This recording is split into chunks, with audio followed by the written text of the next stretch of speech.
adúpẹ́ fún àwọn tó nílẹ̀ pé a tún láǹfààní àti tún padà dé. Ẹ̀yin náà ni a máa bá Ọlọ́run á jẹ́ kí a máa bára wa dáadáa. Mo kí ẹ̀yin tí ẹ ti ń wọlé o, mo kí wa ní ti ológun, mo kí wa ti kíkí ọlá. Bí ẹ ṣe ń wọlé yẹn, ẹ máa double tap, kẹ́ like, kẹ́ love, kẹ́ share, ká invite triple DRS. Mo kí ẹ̀gbọ́n mi, ẹ káàbọ̀. Báwo ni weather ní agbègbè yín lọ́hùn? Mo dúpẹ́ fún gbogbo èèyàn wa o. Bàbá wa Kúnlé Ṣítà, weather náà wà pa ní bíbá, mo tẹ̀ ti pa fáànì yẹn gan sef because ó dà ń kó fẹ́ pọ̀ díẹ̀. Mo kí ẹ̀yin tẹ́tí wọlé lórí TikTok. A very good afternoon, good evening. Ẹ káàsán dádì wa Kúnlé Ṣítà. Mo kí gbogbo ẹ̀yin tí ẹ ti ń wọlé. Ẹ mọ̀ pé tí a bá ti wọ orí live program, tẹ́ bá tètè bá wa like, share, algorithm yẹn máa send a message sí everybody pé Koiki ti wà live. But tí ẹ bá ṣe bẹ́ẹ̀, kò ní help program yìí náà. So ẹ ràn wá lọ́wọ́, kẹ́ bá wa double tap, kẹ́ like, kẹ́ comment, kó wà interactive. That is nǹkan ṣe ń pè ní social media nìyẹn. Kò ń ṣe analog tí wọ́n ń lò láyé àtijọ́. Things have become much better. Mo kí gbogbo àwọn team wa, wọ́n ti wà lọ́nà, k'Ọlọ́run Elédùmarè kó bá mi ṣọ́ wọn dé Ìbàràpá. So bí ẹ ṣe ń wọlé yẹn, lẹ́ẹ̀kan sí, mo fi kíkí ọlá kí wa lẹ́ẹ̀kan sí. So àìtí kí anthem wa, I don't send a request láti bó sí program tó gbọ́lẹ̀ pẹ́ ń bọ̀. Ẹ lè send request àbí wọlé, àìtí rẹ̀ program send ìrìnà. Èmi gan tí mo gbé program kalẹ̀, mo ti bẹ̀rẹ̀ program, ẹ má ti send request wọlé. So mo kíyàn èyí tí ẹ ń bẹ orí ètò. Lórí self-determination ni studio yìí sọ̀rọ̀ lé lórí. Olúkálùkù ló ní tó sọ̀rọ̀ lé lórí ní orí channel ẹ̀. Níbí báyìí, nígbàkígbà tẹ́ bá darapọ̀ mọ́ wa níbí báyìí. Nigerian man accuses policeman of adopting and extorting him in over American wife. Ẹ̀yin náà lè sọ pé ẹ fẹ́ràn Nigeria. So mo kí ẹ̀yin tí ẹ ti wọlé lórí TikTok. Once again, no retreat, no surrender. Bishop Adesina Eshigoni, triple DRS. Èmi kọ́ la máa dúpẹ́ fún, ká dúpẹ́ fún àwọn onílẹ̀ ni o. Bí mi ò bá ṣe, ẹlòmíì máa ṣe. Bí mi ò bá dìde, ẹlòmíì á dìde. And like I always say, in the last 5 years, I am not the best. Neither am I the only person. Ọlọ́run fi ìrìn àjò yìí, ó fi ṣe gàrí tírà fún wa ni. Ọmọ ológo mo rí yín lórí Instagram. Mo kí bàbá wa Waheed Ayinla, ẹ̀yin náà ti wọlé. King AY lórí Instagram. Mo kí lẹ́ẹ̀kan sí Bishop Adesina. So bí ẹ ṣe ń wọlé yẹn, àwọn Haúsá náà ti faraya gidi. Wọ́n fohùn lẹ̀ rẹpẹtẹ nínú WhatsApp group tí mo wà pẹ̀lú wọn ni o. Even though pé mo gbọ́n tí wọ́n sọ, but èyí tí a extract, a máa ṣe bẹ́ẹ̀ lẹ́ẹ̀kọ̀ọ̀kan. A máa lọ mú information nínú WhatsApp group àwọn Haúsá, indigenous people. Wọ́n ti bá àwọn ọmọ Yorùbá tí ó gbọ́ Haúsá, wọ́n ti bá wa translate tí wọ́n sọ. So mo kàn fẹ́ jẹ́ kó di another few minutes. A ti wà ní 4 minutes exactly. Play anthem. Ẹ jẹ́ ká sáré share lẹ́ẹ̀kan sí. Tí ẹ bá wà lórí group Koikimedia, tá bá ti go live because bàbá wa Ṣógbóyè wọ́n ní Koiki tó bá go live kì í mọ̀ kó ti wà live torí pé Facebook, YouTube, irú iṣẹ́ táwa gbé dání wọ́n send the message síta fáwọn èèyàn pé a ti wà live. But tẹ́ bá wà lórí group wa pè ní channel wa, a ní WhatsApp group, a tún ní channel lórí WhatsApp. Gbogbo yín náà lẹ mọ̀ tí mo mean by that. Nígbà tẹ́ bá ti wà lórí ẹ̀ bẹ́ẹ̀ yẹn, tá bá ṣe go live báyìí, ẹ̀yin náà máa mọ̀ pa ti go live. So triple DRS lẹ́ẹ̀kan sí ni, we need to appreciate those who are not tired out about Yoruba nation freedom. Bẹ́ẹ̀ni, mo kí bàbá wa Waris, wọ́n ní the option left is demineralization. Bẹ́ẹ̀ni, the more tá bá ṣe ń rí náírà lò, the more tí kò help movement náà. Lóòótọ́ a lè ṣèyẹn pé ká máa lo náírà. Èèyàn kan pè mí sí ó make enquiry nípa passport. Mo ní jẹ́ kó yé wọn pé passport yìí lóòótọ́ ọ̀pọ̀lọpọ̀ máa béèrè ṣá lè fi gba visa, ṣó lọ America, ṣó lọ UK. Mo ní àkọ́kọ́ ń bẹ̀ ni pé option passport yẹn is to identify yourself as ọmọ Yorùbá. Ẹ jẹ́ n record the bíbá so that kí ó ṣeéṣe pé lòmíì náà gbọ́. Ẹ jẹ́ sáré record it so that a lè lọ ní orí audio wa. Lórí Koikimedia náà ni a wà lọ́yìn ìrọ̀lẹ́ ní 16th of August 2025 4:45 p.m. but àwa máa ní 16:44 which is 24 hours clock. Èèyàn kan pè mí láti Lesotho ìlú kan ló ń jẹ́ bẹ́ẹ̀ ní apá ibì kan ní Southern Africa. Lesotho ìtọ́ fẹ́ béèrè nípa passport. Lesotho tó wà yẹn population wọn is 2.3 million. Wọ́n wá ń béèrè nípa ìwé ìrìnnà tó jáde láìpẹ́ tí ọ̀pọ̀lọpọ̀ wa náà ti láǹfààní àti rí. Nígbà tí àwa jọ ń sọ̀rọ̀, mo wá ń ṣàlàyé fún wọn ọ̀nà tí wọ́n máa fi process ẹ̀. Mo ní lákọ̀ọ́kọ́, ọ̀nà àkọ́kọ́ ni pé wọ́n gbọ́dọ̀ ní Yoruba account. Mo ń wo Big Brother nísìn, wọ́n ń polówó, mo ní dárúkọ nǹkan polówó because sanwó fèmí. Ẹni tó bá wà lórí Big Brother, mo ṣe kúrò lórí ẹ̀ nísìn ni. Wọ́n ń polówó trading, iléeṣẹ́ kan tó wá polówó trading ẹ̀. So táwọn kan bá ń béèrè pé ṣé Yoruba yẹn nǹkan kan, but kì í máa ti lọ síbẹ̀ torí mo ń record tí mo ń sọ ẹ̀. Àti gba passport yẹn wà ní Yoruba account bí ẹni tó ní any other bank account. O gbọ́dọ̀ ní Yoruba account. Yoruba account yẹn òun ni àwa indigenous Yoruba nation self-determination táwa náà fi operate bí ẹni tó ń náwó but is digital, kò ń ṣe fiat ní owó paper. Tó bá ń gbọ́ fiat, owó paper nìyẹn, mo fún ẹ ní náírà ní paper, but eléyìí is a digital payment and digital transaction.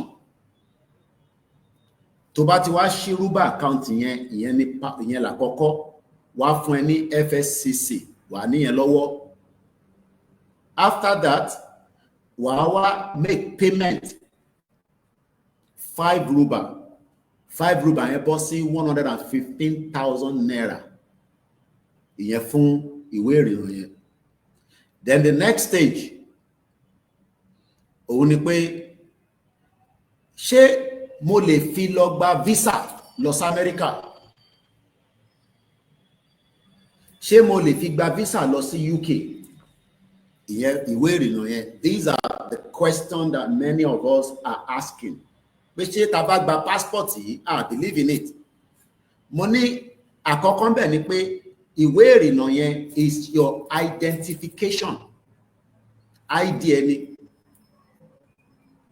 Ilẹ̀ Yorùbá ò tí wà officially declared as a country. Ìyẹn ni pé a lè ní ìwé ìrìnnà tó identify wa gẹ́gẹ́ bí ọmọ Yorùbá. Ọmọ Yorùbá ni mí nísìn. Àwa kan sì ní Nigerian passport, àwa kan ní American passport, àwa kan ní Canadian passport. Èmi náà fẹ́ ní passport tó lè sọ pé yes, kò ṣe dandan ni pé mo fẹ́ fi lọ gba visa, but mo fẹ́ fi indicate pé ọmọ Yorùbá ni mí lẹ́ni tó ń ṣe Yorùbá nation tó wà nínú movement. So tó bá ní ṣé a fẹ́ fi travel? No, it's not about ṣé a fẹ́ fi travel. A fẹ́ fi ṣe a form of identification pé kó fi dá wa mọ̀ pé àwa ni wọ́n á sọ fẹ́ nìyẹn Liseto lọ ti pè mí +2266 ní kóòdù wọn. Torí ìgbà tí mo rí kóòdù yẹn mo bi wọ́n pé ìlú wo ló wà, wọ́n ní Liseto. Mo wá ní in tí ẹ bá ti ṣe rúbà +266 tí ẹ ti ṣe rúbà account tẹ́ ti fill application form, ẹ ní fi náírà sanwó nítorí pé náírà kọ́ ni currency tí àwa fẹ́ lò.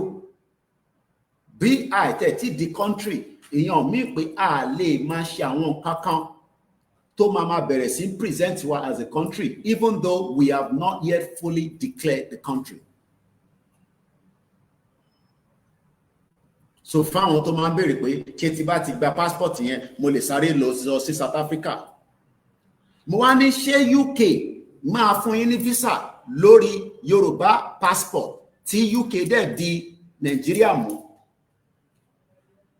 UK tó jẹ́ ṣekúṣẹ́yẹ, UK tó jẹ́ pé àwọn ni alátakò ìran ọmọ Yorùbá. Ṣé rò pé tẹ́ bá gbé ìwé ìrìnnà lọ sí embassy nílùúkìlù tẹ́ ẹ̀ bá wà, especially ẹ̀yin tẹ́ wà Nàìjíríà, pé ìwé ìrìnnà Yorùbá rè o, ẹ fún wa ní visa o, but process visa mi passport ni mo fẹ́ lò. Ṣé UK máa grant visa?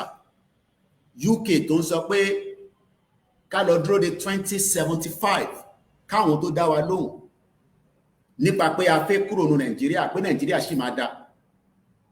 Ṣé Amẹ́ríkà máa dá yín lóhùn? Àwọn kan tó wá ní fake ni, irọ́ ló ń pa, wọ́n fi ń tọmọ Yorùbá ni. Ó easy fẹ́ni tó wà ní Amẹ́ríkà kó máa sọ irú ọ̀rọ̀ jágbajàgba yẹn àbẹ tó wà ní abroad, but ẹni tó wà ní Nàìjíríà tó bá ń sọ bẹ́ẹ̀ fún Nigerian passport, ibi mélòó ló lè fi gba visa tó lè fi lọ? South Africa inú Africa ló wà, ó gba visa lórí Nigerian passport ẹni kò dẹ̀ guarantee pọ́ máa fún ẹ. So mo wá ní tí 100,000 Yoruba people tó bá ní ìwé ìrìnnà yẹn as a form of identification, I need every right láti go ahead as well and declare Yoruba nation.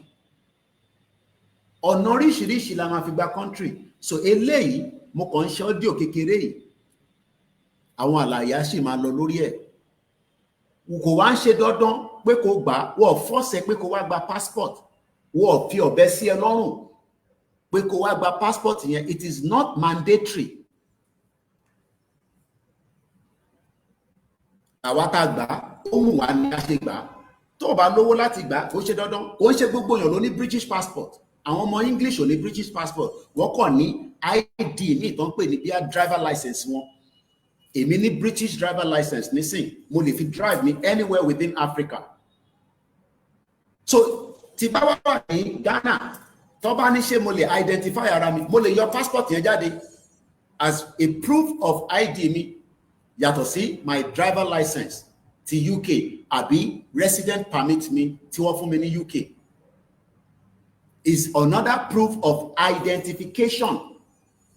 Ẹni tó ní Nigerian passport tó ní British passport láti America ó gbọ́dọ̀ apply for visa ni, kò dẹ̀ guarantee pọ́ máa fún ẹ, even though pé o ní permit nínú UK pé o lè máa gbé níbẹ̀, o lè máa ṣiṣẹ́ níbẹ̀, but kò guarantee pọ́ máa fún ẹ ní visa.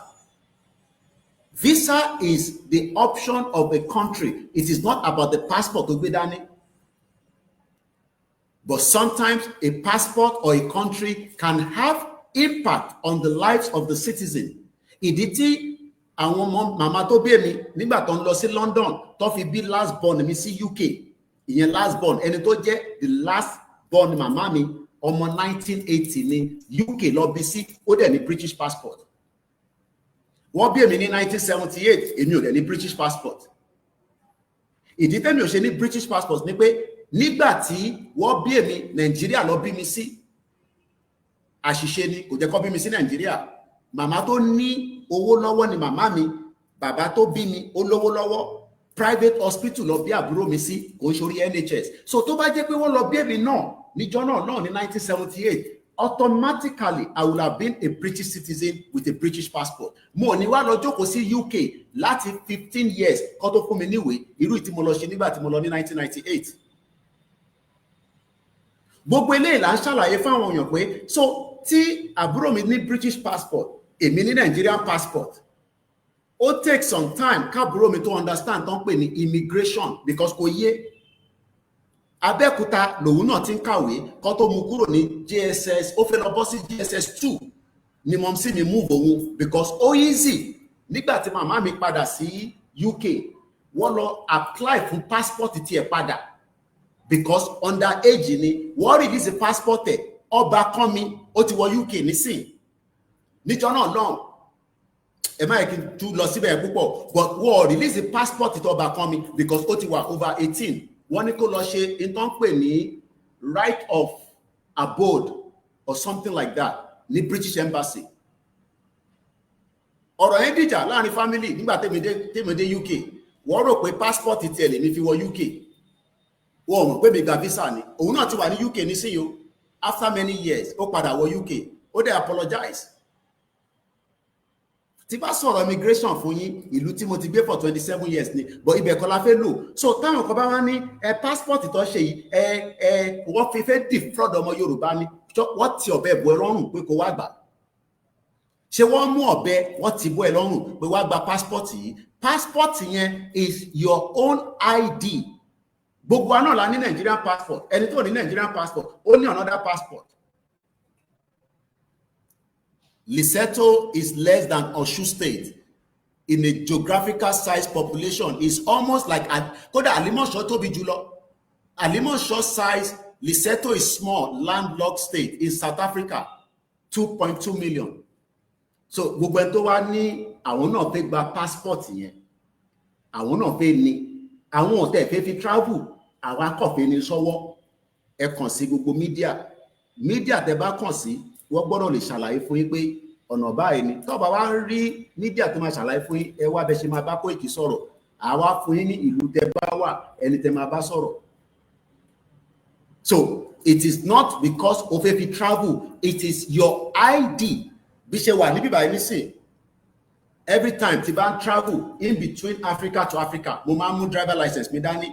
Yàtọ̀ sí pé resident permit mi náà ó wà lórí fóònù mi. Digital dẹ̀ ní gbogbo nǹkan nísìn. Ní UK, ẹ jẹ́ ká ṣèdádúró níbẹ̀. Koikimedia bringing the world closer to your doorstep. Tí bá sọ̀rọ̀ migration, ò ní lọ gbọ́ migration lọ́dọ̀ ẹni omi mọ̀. Iṣẹ́ wa fúnlẹ̀ wa, forílẹ̀ ibi wa, kàgbéga falérí. Ìgbàgbọ́ wa ní pé bá ti bẹ̀rù làbọ̀ mọ́, ká ṣiṣẹ́ kájọlá, ìṣọ̀kan àtòmìnira ní kẹ́jẹ́ ká máa lépa, ìtẹ̀síwájú fọ́pọ̀ ire àtòhun bọ̀ sípò ẹ̀tọ́ rẹ̀, ìwọ ni ìmọ́lẹ̀ ògo adúláwọ̀. Ẹgbà gbádùn ọ̀rọ̀ immigration yẹn, ṣé kí n tẹnu díẹ̀? Mo kí ya mi ìyá, mo kí bàbá wa Martins. Mo dúpẹ́ lákọ̀ọ́kọ́ clearing call pé ẹ má fi dá àwa nìkan lórí àwọn ìrìn àjò tó ń bẹ níwájú wa láti ọ̀la lọ sókè. Àwọn staff wa wọ́n ti dé, kí má fún location wọn too much torí security, but wọ́n ti kúrò lÉkòó, wọ́n ní pẹ́ wọnú Ìbàràpá, but wọ́n sì wà lọ́nà. Ẹ má bá ń fi àdúrà ràn wọ́n lọ́wọ́. Látara pé fún wa lówó ni o, àmọ́ kò tí tó. Gbogbo àwọn staff wa èyí tó ń tẹ̀lé wọn lọ, gbogbo wọn ní ọ̀nì àti fún ní ẹgbà. Ẹ má bínú pé ó kéré. Ẹgbà, ẹ má bínú pé ó kéré. Àwọn tó ń bẹ l'Ékìtì àti múra sílẹ̀ fún wọn torí àwọn ní láti tún wá sísàlẹ̀. Ìnáwó yẹn ti pọ̀ jù. I need that resources. But wọ́n sọ pé àwọn ọ̀gá, I need the power bank. Èyí tá à ń lò ẹ kúkú mọ̀, ó ti ẹ̀gbẹ́, ó ti bàjẹ́. Mo ní ọ̀rọ̀ power bank kò tí yọ. Ẹ ṣe sùúrù. But níwọ̀nba tí àwọn èèyàn tó gbọ́ audio àti video tá ṣe láti bí ìjẹta, àwọn èèyàn ṣe support ìrànlọ́wọ́ wọn àmọ́ lóore. Bẹ́yìn ò bá ṣe, bẹ́ẹ̀mi bá jókòó síbí, àwọn staff wa, àwọn náà lè ṣe kankan. The staff will be in Garapa ahead of the arrival of Olóyè Igboho lọ́la lágbára Ọlọ́run. Ẹni bá náà ní dé là ní dé bá. Gbogbo ọ̀nà pátá ló máa pamọ́ fún wa tá máa fi débẹ̀. Èmi náà ń bọ̀. Láṣẹ Èdùmàrè. Mo kí gbogbo Ìbàràpá méjèèjì pátá ẹ kú palẹ̀mọ́. Gbogbo ẹ̀yin tí ẹ ní ẹbí, ẹ sọ fún wọn pé kó wá fi oore hàn fún ọmọ Adéyẹmọ. A lọ́mọ Yorùbá tó pọ̀, àmọ́ àyà wọn kò dàbí tolóyè. Mo kí gbogbo ẹ̀yin èèyàn wa láti bàbá wa olórí oko káfàtà, the emeritus. Ẹ máa wọ́ndà pé Koiki ṣe bó ní ò tí sanwó, ìkànnì mọ̀ pẹ́lú mi kò ní lè béèrè lọ́wọ́ mi ni. Báwo ló tún ṣe wá rí StreamYard ọ̀fẹ́ lélẹ̀ tí mò ń lò nísìnyí o? Ẹ mọ̀ pé tíyàn bá ti tọ́wò tó ń lò, àwọn náà máa sọ pé kí ló dé tó lọ? Orí fóònù láti fi bẹ̀rẹ̀ broadcast. Mo wá, kí ni mo tẹ̀ wá fẹ́ ṣe lórí StreamYard? Mo ṣáà lọ sórí StreamYard, wọ́n wá ní ṣé mo lè ṣe kí n tún try free. So ilé tá ń lò nísìn free ni, kò mí pé tó bá dọ̀la ẹ tún máa rí mi lórí ẹ̀, torí a ní kò ń ṣọ̀fẹ́. We pay monthly. Àwọn tó ń lo ọ̀fẹ́ wọ́n lè ṣe more than 2 or 1 stream to 1 place. But àwa nísìn, a wà lórí YouTube méjì, a wà lórí Facebook kan. Facebook wa continue issue títí di September 13. Wọ́n ní a post nǹkan tó ní nudity nínú, standard communication, ilé máa ń pè kíní ẹ̀. So wọ́n ṣáà ti suspended, so a lè go live lórí ẹ̀. But a wà lórí Rumble. Ọ̀pọ̀lọpọ̀ lè máa mọ̀ Rumble yẹn náà bí YouTube ni. Ìyẹn lè ṣe láǹfààní àti rí wa ní inú studio. Owó ní tó wọ́n bá sí nlé, má dábàá nǹkan kan. Ó lè wọ́n ẹ jẹ, ó lè wó, ó lè wọ́n ẹ mú. Ẹran lọ ti dí kalẹ̀ yẹn, ṣinṣin gbogbo nǹkan. Tó bá lówó ò lè ṣe nothing. Mo kí bàbá wa Akíndèjì Ìṣọ̀lá.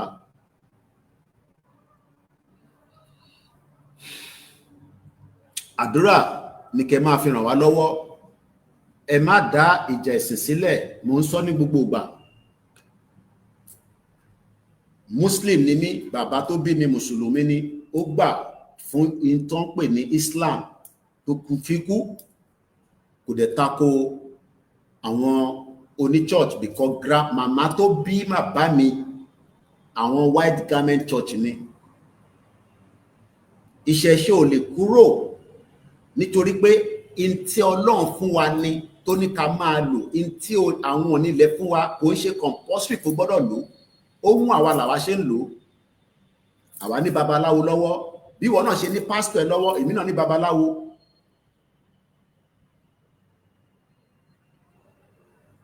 Bí wọ́n ṣe ń pe pastor tiẹ̀, èmi náà ń pe babaláwo tèmi. Bí wọ́n ṣe ń pe àfáà tiẹ̀, èmi náà tún ní àfáà, mo tún pe àfáà. Ohun èmi bẹ́ẹ̀ ni.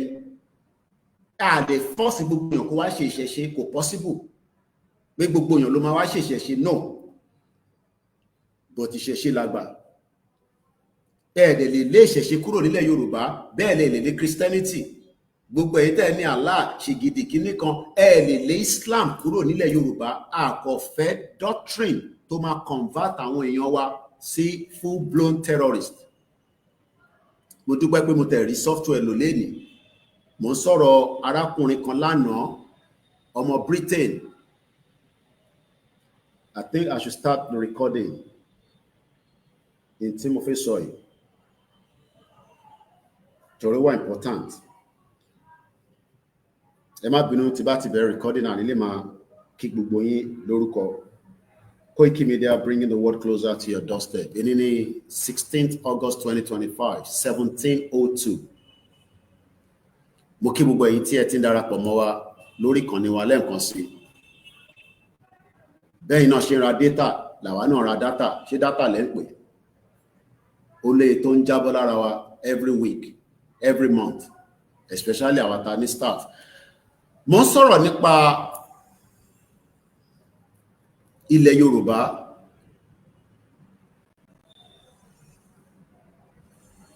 Mo ní ká má dá ìjà ẹ̀sìn sílẹ̀. Ọ̀pọ̀lọpọ̀ àwọn tó jẹ́ ìyá wa tó jẹ́ Christian, wọ́n wà worried pẹ̀lú àwọn èèyàn wa kọ̀ọ̀kan tí a jọ ń ṣe ètò nípa presentation ilẹ̀ Yorùbá. Ọmọ Odùduwà ni wá, kò sẹ́ni tó lè yí yẹn, kò sẹ́ni tó lè gbà yẹn kúrò lọ́wọ́ wa. Ọmọ ìran ọmọ aládé òun ní gbogbo wa. Ilẹ̀ Oòduà dẹ̀ ti ń bẹ kó tó gbé ẹ̀sìn dé. Ó ní nǹkan táwọn baba ńlá wa ń ṣe kẹ́sìn tó dé. Ìyẹn ò ṣe dispute. But a mọ̀ pé gbogbo nǹkan ló ní ọgbọ́n ká gba ilé, ká gbélé fún wọn.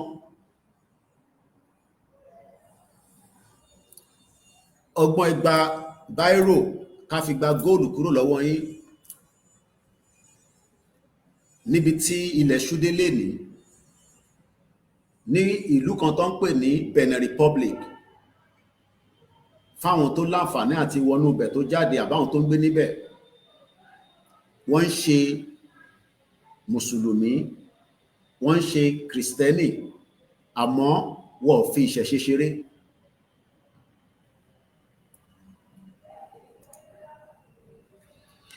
Lóòótọ́,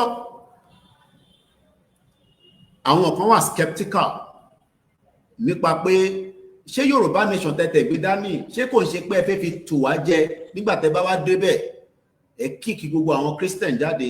Mo ní ṣó possible ṣá? Ṣó possible?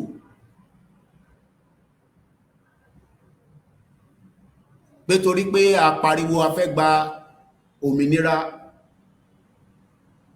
Ọlọ́run má jẹ́ ká tó wá gba òmìnira, pé torí a gba Yorùbá nation, a gba Odùduwà Republic, a wá tún máa bá Christian jà, a máa bá Mùsùlùmí jà.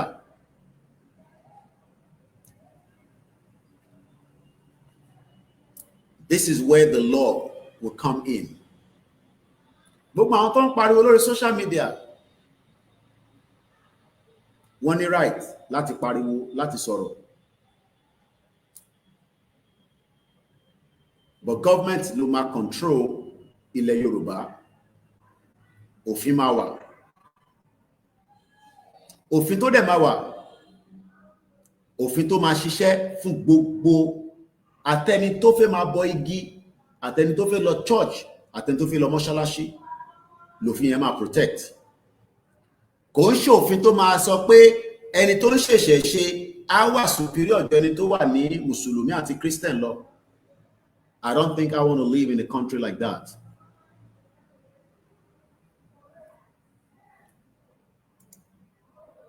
But ṣe làwọn èèyàn máa ń rò pé torí àwọn tó jókòó sórí mídíà bí gbogbo àbáyé, gbogbo àdẹ̀kọ́ ní mídíà yàtọ̀ sáwọn tó kàn blog.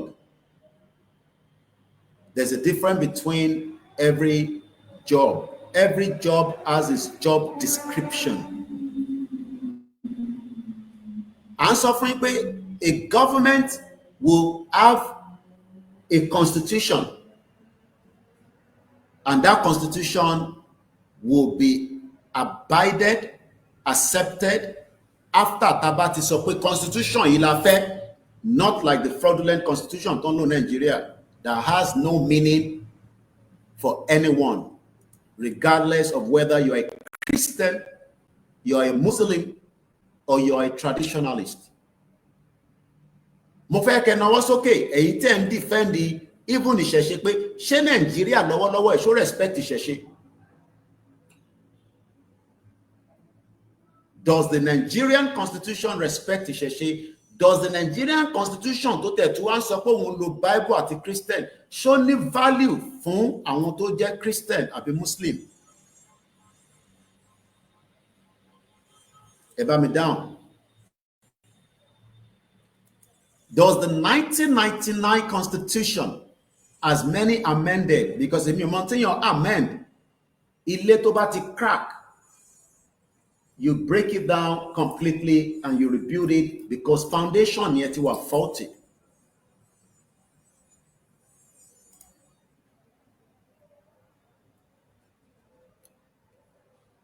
Ẹ jẹ́ ká take it as many of those that are acting on behalf of ìṣẹ̀ṣe, many of those that are acting on behalf of Islam, many of those that are acting on behalf of Christianity,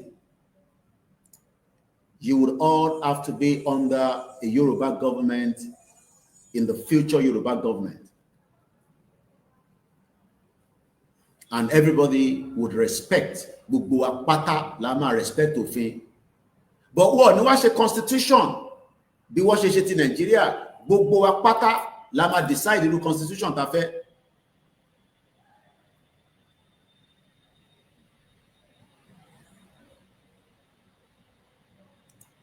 So mo fẹ́ ká wà too worried àwa tá jẹ́ other religion, torí tẹ́ bá ń gbọ́n táwọn kan sọ lóòótọ́ ó lè máa dẹ́rù bà yín pé ó dàbí nǹkan ṣe ń wà exposed because ilé ayé many things has been shielded táàmù, but ẹ lè gba ẹ̀sìn kúrò lọ́wọ́ àwọn tó fẹ́ believe in that religion, kò possible. Ẹ dẹ̀ lè force ẹ̀sìn lé anybody lórí, bẹ́ẹ̀ lè force ìṣẹ̀ṣe lé anybody lórí. It is entirely up to individual to decide what they want. A Yoruba government that will serve the interest of every Yoruba, regardless of your religion, regardless of your faith, regardless of your belief.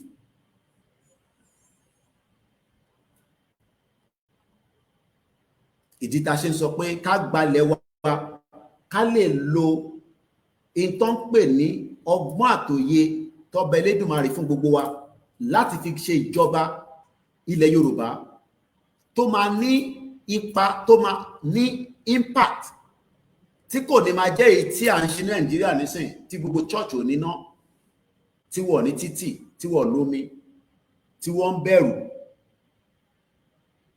tí oníṣẹ̀ṣe lè sọ pé òun lè jáde pé yes oníṣẹ̀ṣe ni mí, mo ní right, bẹ́ẹ̀ ṣe gbé Bible dání mo ní right láti di ògùn sára. Problem tèmi nìyẹn, kò ń ṣe problem tiwọn. Ohun èmi ni mo fẹ́ di ògùn mọ́ra, bó o gbọ́dọ̀ fi ògùn yẹn ṣe jàǹbá fẹ́ni kankan.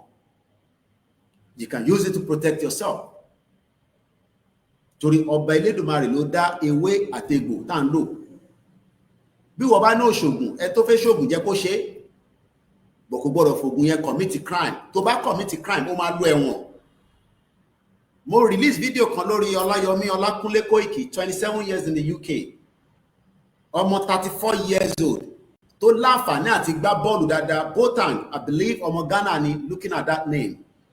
14 years prison sentence lọ fún nísìn nítorí pé ó gbé cocaine. Kò tẹ́ ṣe pé ó gbé nìkan, wọ́n bá nínú ilé ẹ̀.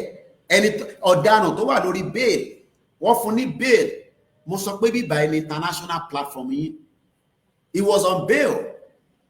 Mo lè fi wọn yẹn tẹ́wà lórí tájọ wà lórí StreamYard, torí àwọ̀ ní sọ̀rọ̀ kó má rí bẹ́ẹ̀, kò ń ṣe ní orí iléeṣẹ́ yìí. I have nothing to gain to tell lies. Bẹ́ẹ̀ fún mi, I will be. Wọ́n ní cut your coat according to your size. Ìdí tí mo ṣe lè gbé ní UK for 27 years. Mo tún sọ anybody kó jáde pé arákùnrin yìí ó lè ní. Ká tó sọ pé àwa ṣẹ̀ṣẹ̀ yọ ajẹ́ inú Yorùbá nation láti ṣẹ́ni tó ti wà ní public figure ló ṣẹ̀ máa wá misbehave. Ìgbà tá àtẹ̀ tí di public figure tó yìí, a mọ̀ ara wa, torí ẹni tó bá jáde láti inú ilé rẹ̀ kò ní hùwà burúkú.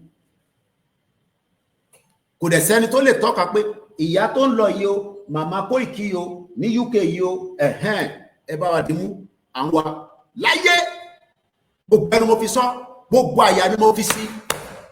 Mọ̀mísí mi ti gbé ní UK for more than 30 years. Àwọn ọmọ tèmi náà ti ń bí kò sẹ́ni tó lè tọ́yà pé ó lè làwọn ọmọ tó ń lọ yẹn because àwọn ìdílé ta ti jáde. Èyí tẹ́ dé lánàá gan sẹ́fẹ́ tí ń tọwọ́ boríṣiríṣi. Gbogbo ẹnu mo fi sọ kọ́ gbé jáde wọ́n lè gbé jáde because wọ́n ní any evidence to back it. Ìtayà mi ṣe kí nìyẹn. Torí ẹni tó bá jalè tó dẹ̀ mo máa ń sọ fún bí ọlọ́pàá bá kanlẹ̀kùn nílé ní ẹ ṣílẹ̀kùn fún mo wà nílé mo sí nílé kó wọlé kó wá béèrè pé kí ló ṣẹlẹ̀ kí ni mo ń fà mo ń béèrè fẹ́tọ́ àwọn ọmọ ọ̀ràn mi ó mo jalè ni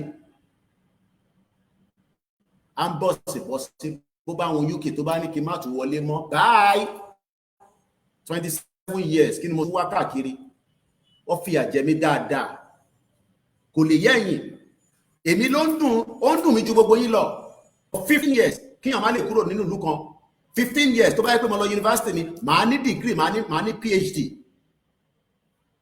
àti náà fi ṣépè mọ́ níbí báyìí ni èèyàn ọmọ tẹ́ṣẹ̀ èèyàn ọmọ indomie ìwọ wá ń já ẹ̀wá máa ṣe nínú chapachapa ọmọ tó ń pè ní kọ́ lọ́kìyàn for 15 years ìlú yẹn lèmi wá ń sọ nísìnyí pé ká kúrò lára connect Nàìjíríà ìwọ́ṣẹ́ wa ṣé wọ́n ọmọ tó mọ̀ pé tó ń dun Koiki jù nìyẹn.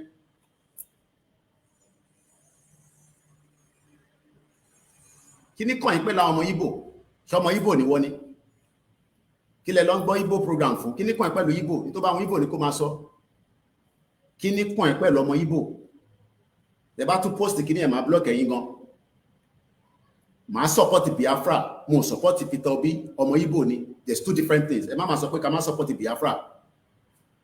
I am not illiterate I am a learned person Ìgbò Biafra fi lọ ẹ support wọn kọ́ lọ ká block border Ìgbò tó sán lórí tó ń bọ̀ nílẹ̀ wa kó wọlé lásán ìyàtọ̀ bẹ̀ nìyẹn ẹ má divert attention wa ẹ ṣe pé ẹ ti fẹ́ kí n gbàgbé tí mo fi sọ mo sọ̀rọ̀ nípa Boateng ọmọ 34 years old ó gbá football at a very good age but ó ṣe àṣìṣe mo ń sọ pé tá bá délẹ̀ lérí bí ó bá jẹ́ oníṣẹ̀ṣe nìyẹn tó bá ṣàṣìṣe ó máa lẹ́wọ̀n ó máa ṣẹ̀wọ̀n pé torí ó jẹ́ oníṣẹ̀ṣe wàá ṣẹ̀wọ̀n torí ìṣẹ̀ṣe ò ní pé torí òun ṣẹ̀ṣẹ̀ṣe kó wá máa condemn mùsùlùmí tá bá délẹ̀ lérí if you do that you might go to the prison because constitution ló máa decide kò ń ṣe mi àgbé nílùú tó ń pè ní North Korea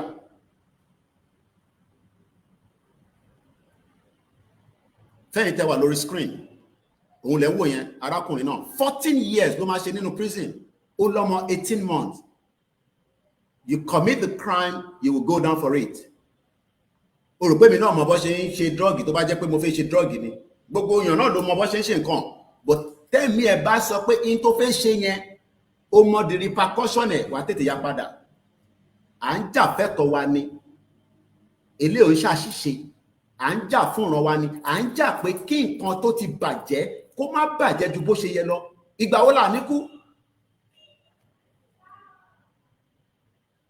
ó dáa eléyìí ò ní láti wà lórí platform ká yọ wèrè pọ̀ nú ẹlòmíì nú ọmọ Fúlàní ẹ̀rọ pọ̀ ọmọ Yorùbá ní gidi ní ọmọ àlè ó ní ìyà push Sunday Ìgbòho mọ̀ náà Ìgbòho ọmọ kékeré ni ara àwọn tó máa ń rán wá náà nìyẹn ẹ̀rí bá àbúyàn látàárọ̀ nìsín but ọmọ àlè Fúlàní ni nígbà tí ìyá ẹ̀ tó máa kò yá ọ̀rẹ́ ọkùnrin tó dá tó máa bá sùn ó wá lọ sínú igbó bá Fúlàní sùn ọmọ àlè burúkú mo kẹ́yìn tẹ́wà lórí ìjókòó èyí tó sọ ọmọ náà ló máa sọ yẹn ò ní tó sọ mímọ́ ẹwà arákùnrin tí mo sọ yìí ojú ẹ̀lẹ́wò yẹn he had the privilege he had the access òun lẹ́wò yẹn òfin ni kò ń ṣe Nàìjíríà bẹ́lẹ̀ bá wà Nàìjíríà nísìn wọ́n lè bribe anybody kò ní lọ sí court débi kó máa wà ní prison ẹni tó jí bọ́ọ̀lì àtẹ̀pà nísìn ó jí sún ní kirikiri ó gbàgbé kọ́kọ́rọ́ Look at his face. Ex-footballer jailed for 14 years over significant role in a record £2.36 million crystal metal. Kódà ó wà on bail nígbà tí wọ́n tún wá lọ sílé ẹ̀ ní Valentine 2023. Wọ́n wá ṣèbí kámẹ́rà rí nígbà tí ó ń gbẹrù yẹn lọ́wọ́ àwọn yẹn nísàlẹ̀. Ẹrù tó gbà yẹn is almost 19.7 kg of class A drug. Mùsùlùmí ni kò sí tó kan òfin UK. Kristẹni ni kíní kan wọ́n pé Kristẹni ni àbí kò believe in anything. Òfin ni o.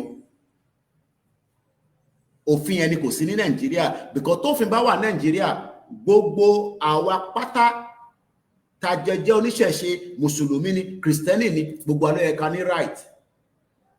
Ẹni tó ń jà fún ìṣẹ̀ṣe gan kò ní right nínú Nàìjíríà. Ìyẹn làwa ṣe ń sọ pé ẹ jẹ́ ká gbalẹ̀ wa kí gbogbo wa lè ní right, equal right. Torí orí kan ju orí kan lọ. Orí kan kò ju orí kan lọ. We are all the same.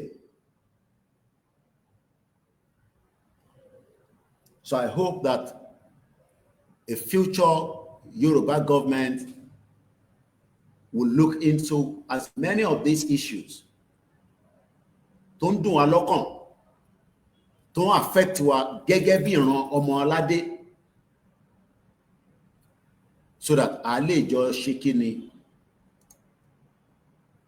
a lè live together in peace and harmony. But a lè gbé in peace and harmony tí a bá ní àwọn tó ṣe pé wọ́n ṣe Islam tó dẹ̀ ní ideology terrorism. We would have to treat those issues. And this takes me back to the UK Home Office. Mo sọ díẹ̀ nínú ẹ̀ lánàá. I can show you a bit of it. We should be worried about àwọn tó ń wọlé infiltrators tó ń pè àwọn ní allow láti Mali tó ti wá di pé wọ́n convince àwọn ọmọ Yorùbá nínú ilé. That is where we need the country quickly to tackle those issues. Kò ń ṣe pé ká sá fún.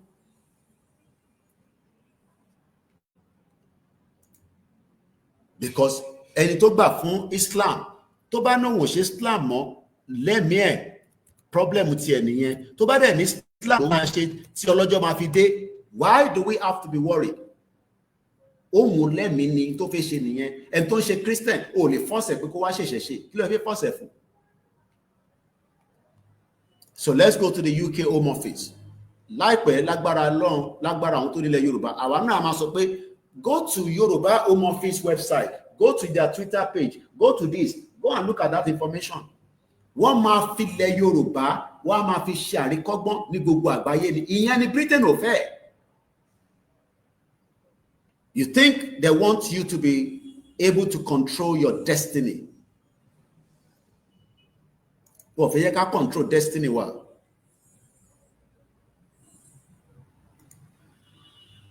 And our destiny is in our hands. It has nothing to do with your religion. Bóhun ẹ̀ kò lọ seven, bóhun ẹ̀ kò lọ sí hellfire, bóhun ẹ̀ kò má lọ sí anywhere. Àníyàn kọ́ là ń sọ. Ǹjẹ́ o ní destiny nílé ayé tó ń gbé kẹ́mi ẹ̀ tó jábọ́?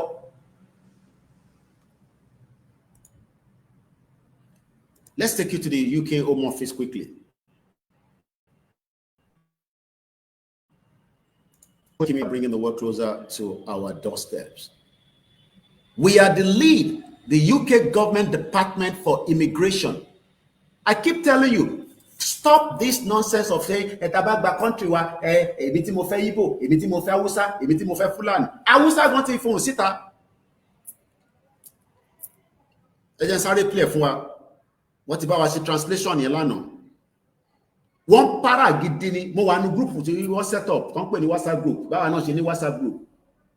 Activist ọmọ Hausa yẹn ó ti fi mí sínú mẹ́ta kan náà ẹ̀. Mo gbọ́n tán sọ lóòótọ́.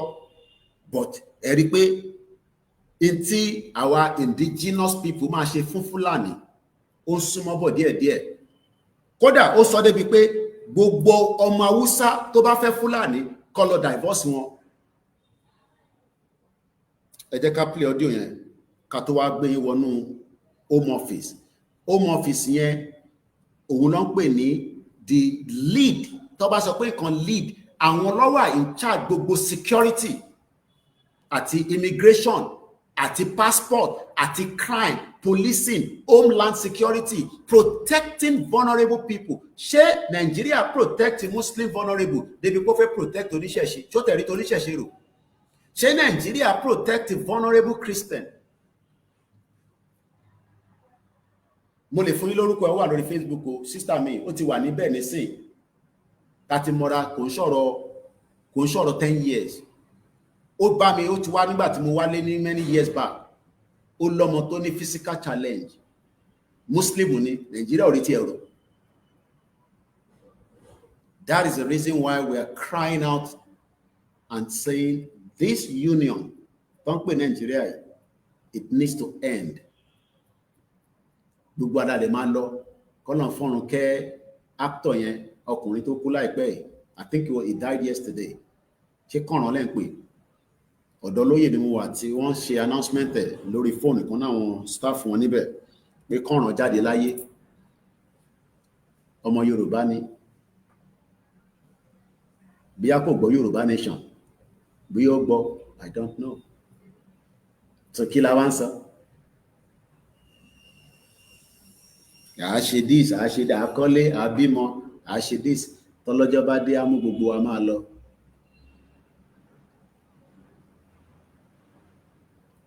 Ikú tó pa, I don't know. Ó sick ni, ó wà okay ni. Ikú máa ń mú kan lọ náà ni. Á mú kankan lọ. Bí gbogbo wa ṣe máa lọ lẹ́yọ kankan náà nìyẹn. Tí bàbá yẹn ti dìtàn báyìí, tèmi àti ẹ̀ náà máa dìtàn níjọ́ kan. Bẹ́ẹ̀ ni. Alágbára he, alágbára hu. Alágbára ya, alágbára ha, àwa la ní àníjẹ́kẹ́ lọ, a máa dìín mú Yorùbá nation wo, àwa la ní kíní kan, ìtíkú bá dé, kò dá dúró. Let's play that audio quickly. Ní láti gbọ́ Hausa yẹn, translation ti Yorùbá tó ṣe fún wa ní ká gbọ́. Mo fẹ́ sọ̀rọ̀ lórí ìwà burúkú tí ẹni ẹ̀kọ́ ẹni ẹgbẹ́ Usman Danfodio tó kù sí àwọn Hausa lórí ilẹ̀ wa nílùú Hausa. Mo fi gbogbo ènìyàn ọmọ yẹn ní tẹ̀jẹ̀ Hausa tẹ̀sí wa ní ibi tí àwọn Hausa wà. Ṣé ẹ̀ ń gbọ́ dáadáa? Gbogbo ẹ̀yin tí a jọ wà lórí program, mo mọ̀ pé orí speaker kọ́ ni ó wà. Mo dẹ̀ fi the other phone record. Ṣé audio yẹn jáde?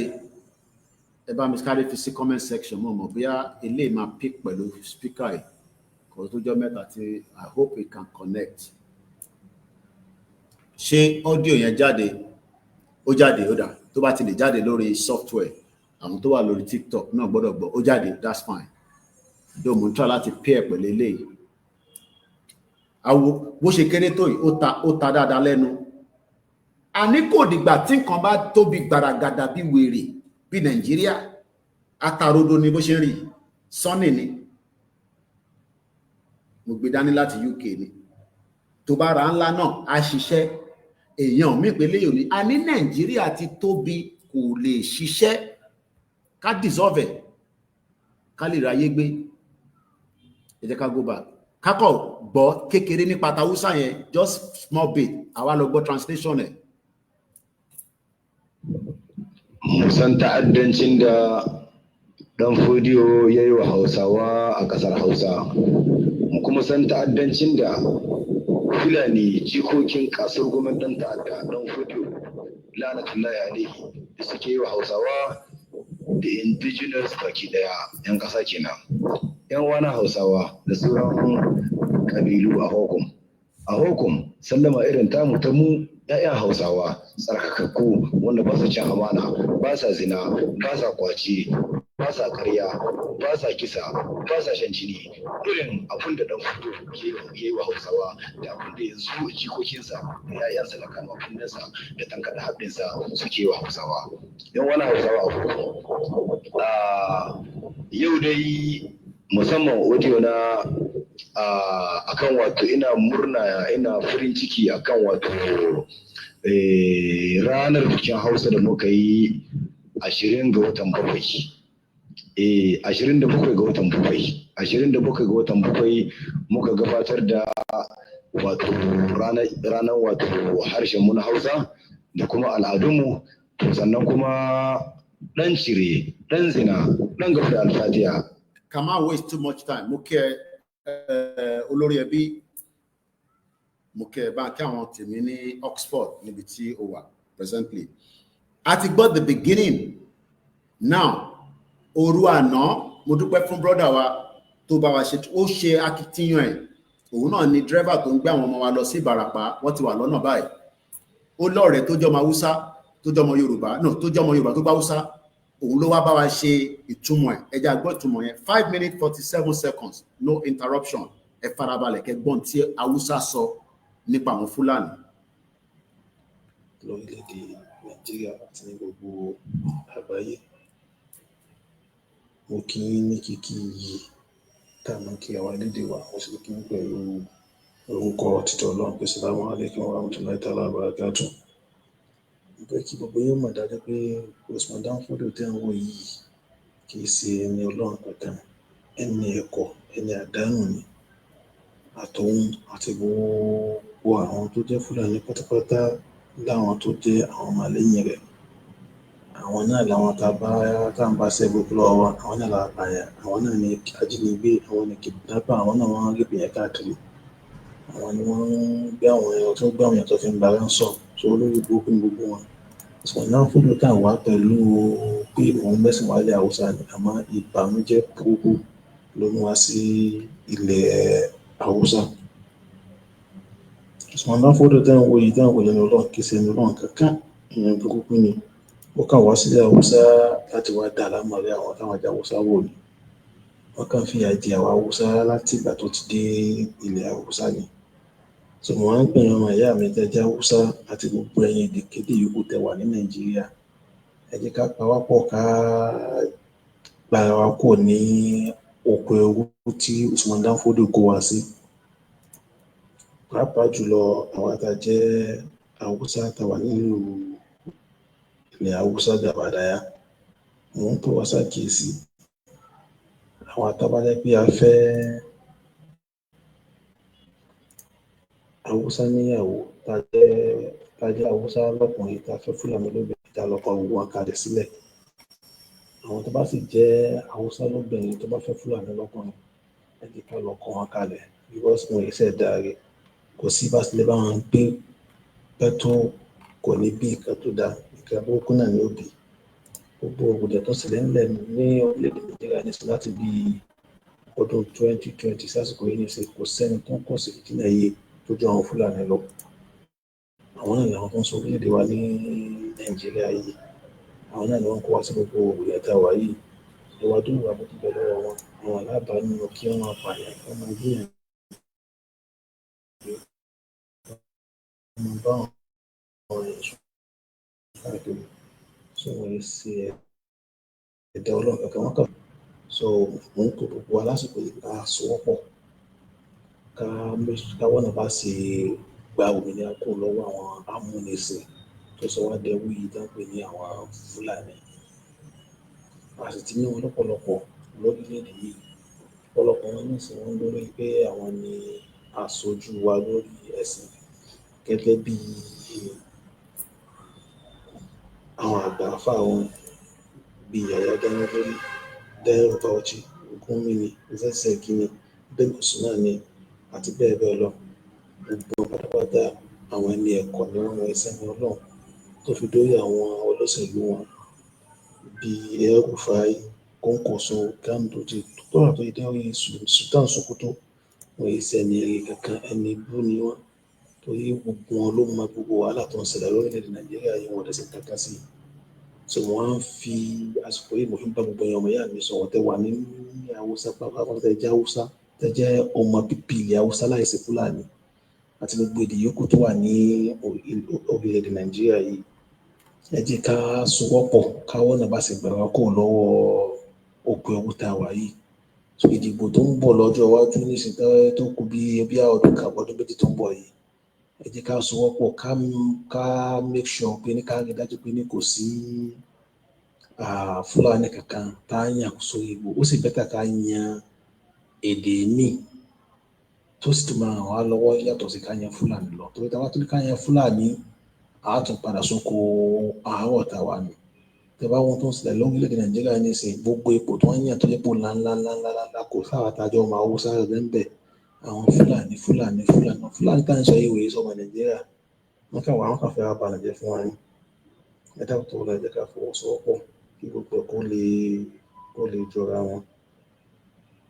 Inú mi dùn gan-an torí program kan tá a ṣe lẹ́nu ọjọ́ mẹ́ta yìí ní on 27 oṣù kejì ọdún tá a wà yìí tí gbogbo àwa Haúsá tá a pawọ́ pọ̀ tá a gbé àṣà wa lárugẹ tá a sọ nípa tá a ṣàfihàn àwọn àṣà wa ìṣe wa àti àwọn ìwà wa so eléyìí ni ẹ jẹ́ ká polongo rẹ̀ dáadáa kí àwọn ọmọ ìyá wa tó di Haúsá rẹ̀ káwọn mọ̀ pé kọ́ mọ̀ pé àti ń fọwọ́sowọ́pọ̀ kí nǹkan lè jọra wọn ìpè tí mo ń pè lórí rẹ̀ náà ni orúkọ tèmi ni Mukhtar Adam. Òun lẹ gbọ́ yẹn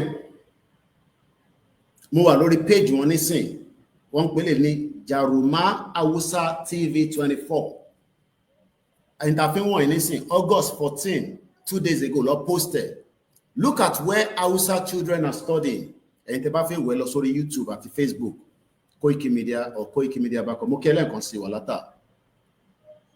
Look at where the Hausa children are studying.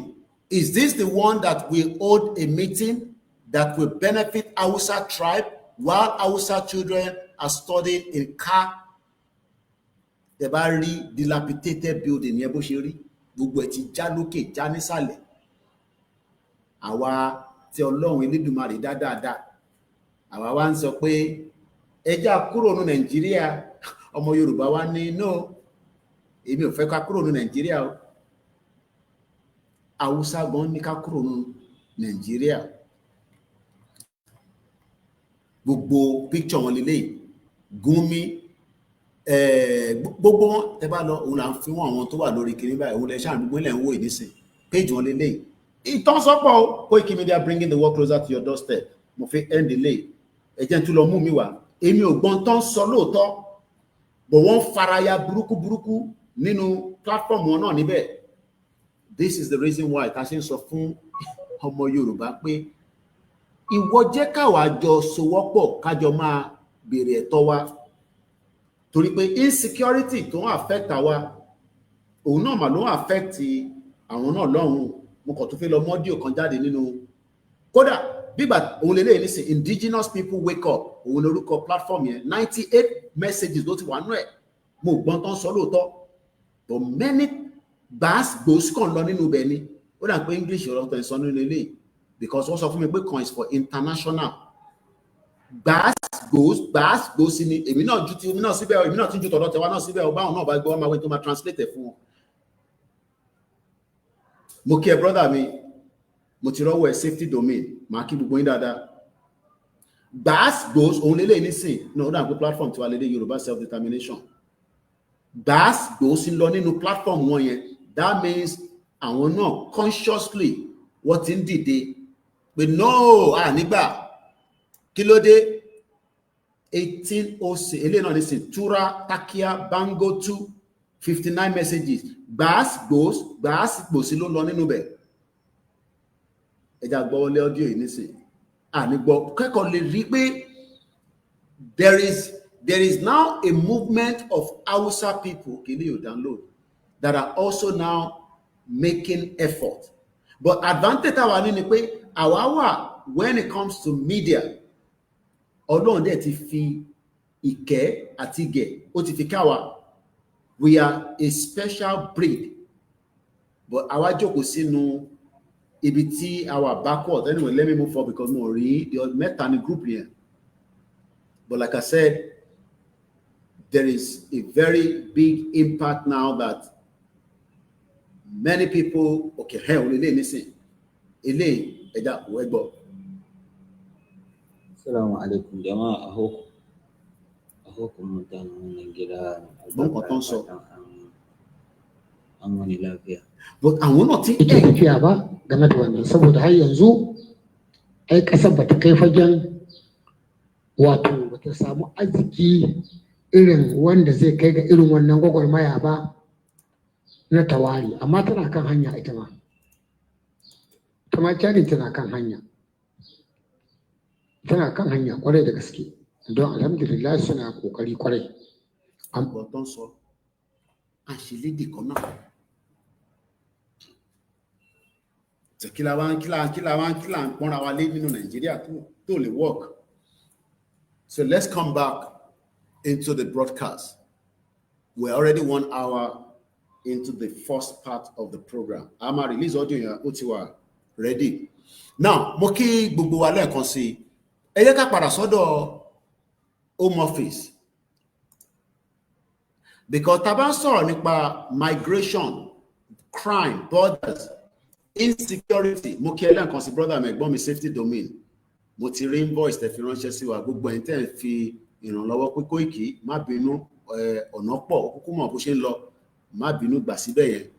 We are very grateful and we appreciate it from the bottom of our heart. Mo kí ẹlẹ́ẹ̀kan sí wa látà olórí ẹbí. Mo kí gbogbo ọmọ Yorùbá. Mo bá ọmọ Igbo sọ̀rọ̀, mo bá Hausa sọ̀rọ̀. Gbogbo tí a bá ń bá sọ̀rọ̀ ó gbọ́dọ̀ jẹ́ ẹni tó believe in the dissolution of Nigeria. Tó o bá ti gbà pé kí Nigeria kó dissolve, ó lè lọ sí platform míì náà kó lọ jókòó síbẹ̀ kó lọ máa gbọ́rọ̀ àtàràtà.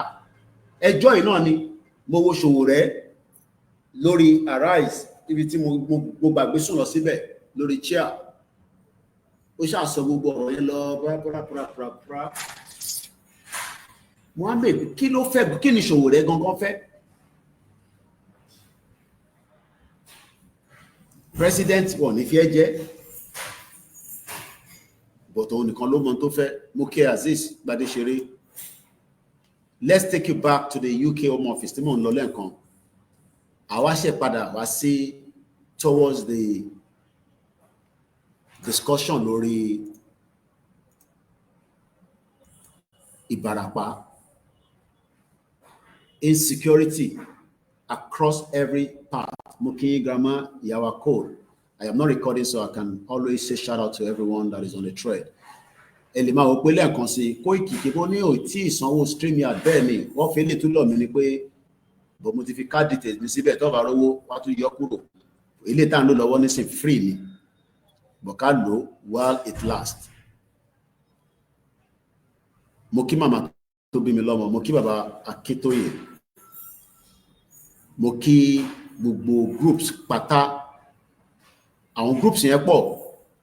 Mo kí babaláwo mi, mo kí àfáà mi, mo kí wòlíì mi, bẹ́ẹ̀ ni mo kí Yoruba World Media, mo kàn wo WhatsApp mi nísìn and I'm seeing it. Mo kí àròlé bàbá 1010 fans, mo kí Yoruba Nation platform, Yoruba News, mo kí wọn, mo kí Odùduwà One, akéde ìfẹ́lódún àpapọ̀, mo kí àwọn individuals, mo kí ní Ọbádá, mo kí Yoruba Conservative, Libya Yoruba Nation, mo kí gbogbo àwọn Reverend Fathers, ìfẹ́lódún àpapọ̀ ọmọ Yorùbá under the leadership of President Gani Alágbàlá. Wọ́n ṣe bá mi sọ̀rọ̀ kan pẹ̀lú ìyàwó Kentos, mo dúpẹ́ lọ́wọ́ wọn. Mo kí bàbá mi Àwòrò Ṣàṣà, a ṣe sọ̀rọ̀ náà kò tí tó 3 hours ago, mo dúpẹ́ lọ́wọ́ wọn. Mo lọ bẹ́ẹ̀ mo kí Ajia Queen Ara, mo kí Evangelist Tóyìn Aṣubiaro, mo kí ìyàwó Mọ̀mí Tóyìn Ọláoyè. Ó tẹ̀ bá mi send àwọn picture tá yà nígbà tá lọ sí ọ̀dọ̀ bàbá wa Orílẹ̀ Gbọ́n. Ó láwọn picture kan tí wọ́n yà tí wọ́n fi ránṣẹ́ sí mi, mo dúpẹ́. Mo kí Yonkan, mo kí Bishop Adesina, mo kí Mọ̀mí Ellen, mo kí Ìjẹ̀bú Parapọ̀. These are many different platforms. I'm just looking at my WhatsApp so that ká má dárúkọ ẹyọ kan káwọn kan má ní à ń dárúkọ àwọn ilé ẹ̀ dárúkọ àwa ṣé kò sí kí ló dé Koiki. Mo kí Social State Ìfẹ́lódùn, kẹ́ lè rí pé Yoruba Nation tẹ́yìn rò pé kò lọ, àwọn èèyàn wà active on a daily basis. Active ni mo sọ tó ń ṣiṣẹ́ back to back. Everybody has different role. Mo kí àwọn Koikimedia team lẹ́ẹ̀kan sí, mo kí àwọn individuals, a lè máa dárúkọ àwọn yẹn tán. Trinity groups, group yẹn ni ìyá wa tí ọmọ wọn kú sí Bódìjà, Kẹ́hìndé Tolúwaláṣẹ. How many of you remember? Kehinde Toluwalashe died because of the insecurity in the southwest. Grandma Shiwalaye, Mama to be Kehinde Toluwalashe. I met the wife and the children in London during the, the time tí wọ́n fi prepare láti gbé body yẹn wá láti Nigeria. Àwọn lọ ní Trinity groups. Mo kí social Ogun State Ìfẹ́lódùn. Mo kí gbogbo àwọn coordinators. We have different coordinators. Gbogbo wọn pátá là ń kí. Let us be active. Ẹ má ìkẹ́ni kankan threatening ni pé ibi tá à ń lọ kò ní bọ́ sí. Ó máa padà di ẹ mọ̀ pé Yorùbá máa ń fẹ́ wà kí á fún ìjọba ògbọ́ Yorùbá dáadáa báyìí. Àwọn tí wọ́n rò pé àwọn fi wá rẹ́rìn, he who laugh last, àbí laugh best. Àwa la ní sí àgbẹ̀yìn. Gbogbo ẹnu mo fi sọ, ọkàn mi balẹ̀ lórí yẹn. Kò ń ṣe pé a ní kankan, ọkàn mi balẹ̀ pé ilẹ̀ Yorùbá tá à ń fẹ́ yìí a máa gbà ní lójú ayé wa la máa gbà.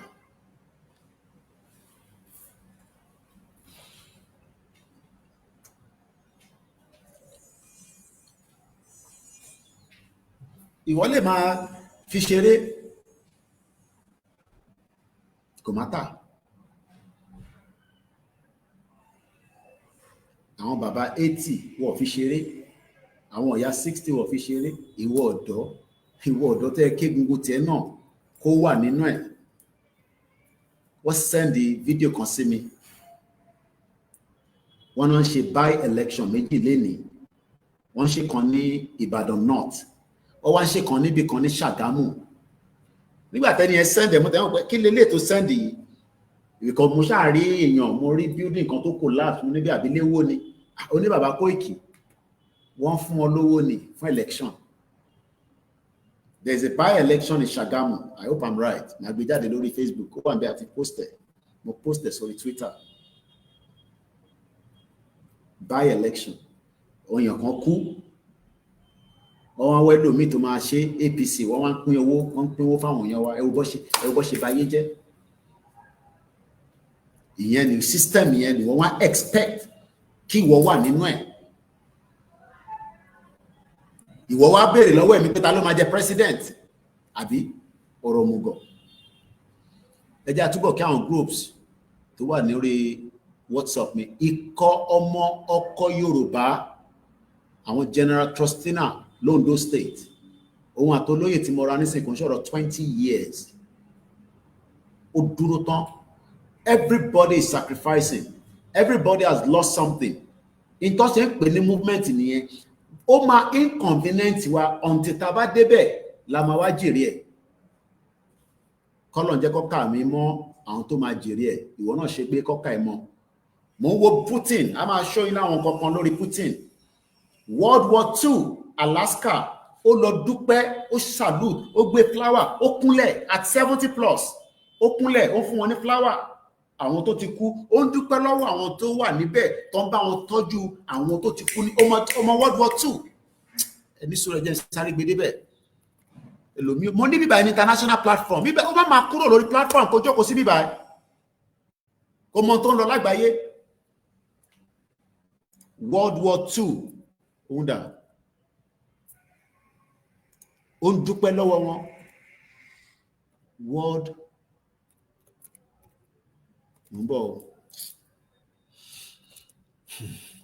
War II. Nígbà ọlọ́jà ogun World War II, 1939 to 1945. As at that time, wọ́n ti create ìlú òfò tó ń pè Nàìjíríà yìí. Àwọn Britain wá ń lo àwọn bàbá wa níjọ́ náà lọ́hùn, wọ́n fi wọ́n lọ já ogun. A very wicked country that doesn't want to accept the truth. But enough is enough. Union yóò work. Ó ní àwọn èèyàn wa lára. Ó ń dìbà a future of our people. Èyí kan wá jẹun kánú, ẹ wà òkè, ẹ wá ń condemn táwa ń ṣe. Alálẹ̀ àmú yín. Èyí kà. World War II was a global conflict fought from 1939 to 1945 between the axes of primarily Germany, Italy, and Japan, and the Allied powers, primarily France and Great Britain. Great Britain wá ń lo àwọn ẹ̀yà ọmọ Yorùbá wọ́n fi wọ́n lọ ja ogun wọ́n sanwó fún anybody. Ẹni tó bá kókú sàn, ẹni tó bá ráyè padà wálé. Mo gbọ́ ìtàn kan pé wọ́n kó àwọn bàbá kan lọ nígbà ogun yẹn, they are about 42, gbogbo wọn lọ padà wálé. Wọ́n béèrè pé báwo ló ṣe ṣe, ìyẹn ni wọ́n ṣe làwọn kan ṣe ń bínú pé ẹ̀sìn yìí kí ló dé, but sùúrù náà la máa fi ṣe gbogbo ẹ̀. Àwọn bàbá tó lọ yẹn wọ́n gbé ẹ̀sìn lọ, ẹ̀sìn kọ́ ló fi lọ ja ogun yẹn. Intelligent ni wọ́n fi ń ja ogun. Ṣé yìí rò pé gbogbo nǹkan la máa jáde, la máa yìnbọn, la máa no, ogun là ń jà lọ báyìí, ogun là ń jà. Mo sọ fún yín pé the first ogun ni media nínú movement yìí. Tí media bá dúró dáadáa, ogun yẹn á máa lọ. Tí media bá ti lè stop ogun yẹn tán, tẹ́ ẹ̀ bá ti gbọ́hùn media mọ́, that is the end of this movement. Gbogbo ẹnu mo fi sọ. Tó bá ti collapse media tó ń ṣe Yorùbá nation, I am not saying èmi nìkan o. Tó bá ti lè collapse media, kò sí nǹkan tó ń jẹ́ Yorùbá nation mọ́. Ẹ rí bí Yorùbá nation kankan gbà mọ́. And that is why they are pushing to destroy the media. Okay, Pastor Johnson, okay. I don't think some of you know the power of the media. Ẹni tó record ní Ṣàgámù, àwọn kan máa bẹ̀rẹ̀ ní sí pé báwo ni Koiki ṣe mọ̀ pé wọ́n pín owó ní Ṣàgámù. Ṣé mi wà ní Ṣàgámù? Mo sọ fún yín pé ojú mi wà ní everywhere. CCTV ni mí.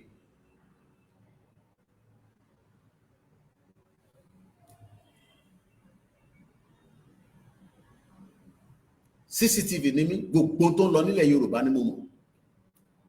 Ẹni tó sẹ́ndẹ̀ sí mi nísìmọ̀ kúkú fún lówó. Lóòótọ́ bí tó dúró sí tó ń rìkọ́dì yẹn, tó bá ka mọ́bẹ̀ wá pa síbẹ̀. That is the evil force to create ní Nàìjíríà sí Southwest. Tó bá bá ọmọ yẹn níbi tó ti ń rìkọ́dì, because mo rí pé ibi tó ra dúró sí yẹn, áńgù kan ni wọ́n gbọ́dọ̀ ka mọ́ fún rìkọ́dì wá pa síbẹ̀ ní lẹ́sẹ̀kẹsẹ̀. Torí wọ́n mọ̀ pé exposition ni tó bá jáde sórí ayélujára. I'm sure pé wá máa ti wonder pé báwo ni Koiki ṣe rí fídíò yìí pé wọ́n ń pín owó ní Ṣàgámù. Ṣẹ́yìn mọ̀ pé wọ́n ń pín owó ní Ṣàgámù. Ẹlòmíì ò tẹ̀ mọ̀ pé ń ṣe election. There's a by-election. Èmi náà mọ̀. Because nígbà tó sẹ́ndẹ̀ sí mi, mò ń wonder pé kí ló ṣẹlẹ̀? Ogun àwọn amúnisìn. Bẹ́ẹ̀ ni bàbá mi Johnson.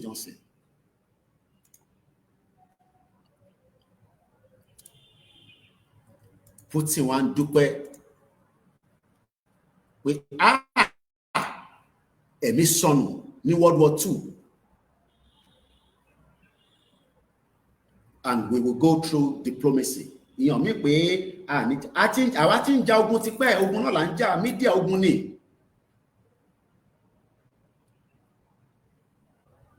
Òun lẹ́ ń wò lórí screen yẹn. It remains the largest and the deadliest war in the history, causing tens of millions of deaths, devastating numerous nations. The war began with the Nazi invasion of Poland in 1939.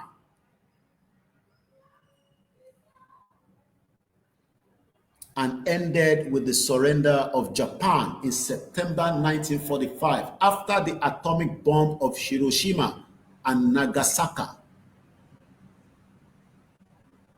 Britain lo àwọn bàbá tiwa, wọ́n fi lọ ń ja ogun.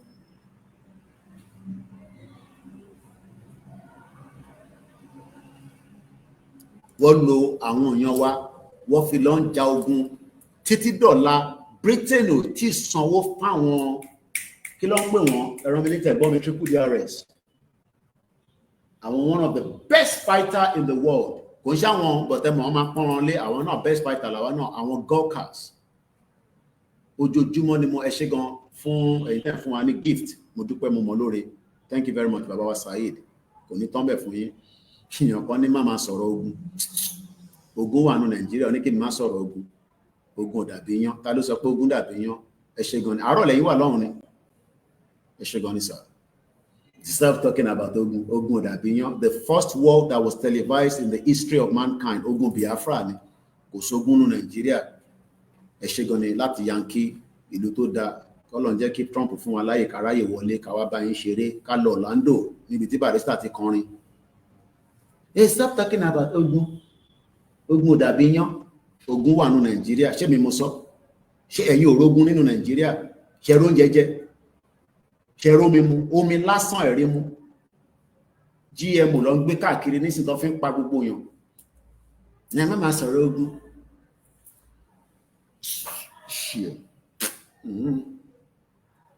ẹ jẹ́ túbọ̀ kí àwọn tí wọ́n wà ní different groups yẹn. Mo kí Yorùbá Nation General ìlànà ọmọ Oòduà tó bá máa fi di ọ̀la nísìn àwọn ti Amẹ́ríkà láti more than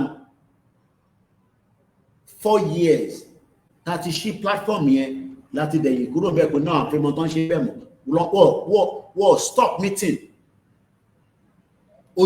every Sunday ló ń ṣe meeting wọ́n ń dáwó wọ́n ń kóra wọn jọ àwọn kan wá ní àwọn àfẹ́ get involved o àfẹ́ mọ̀ nǹkan kan tó ń lọ o bí àṣà Bishop Adesina talẹ gbéṣẹ́ fún mo kí ẹ̀gbọ́n mi tó kí ó 778 mo kí ìpolongo ìpínlẹ̀ Ògùn. These are many groups that are operating in doing different things. Ògùn wà nílẹ̀ Yorùbá yẹn kan sọ fún mi pé kí n má dárúkọ Ògùn Ògùn dàbí yán ẹ bá tẹ̀ sọ pé kò dàbí Ìkọkọrẹ́ Ìjẹ̀bú. Ìgbòho Iron Lady àwọn yẹn ti wà lọ́nà Ìbàràpá nísìn ta ló ń sponsor wọn ta ló ń fún wọn lówó. Everybody is sacrificing for this movement.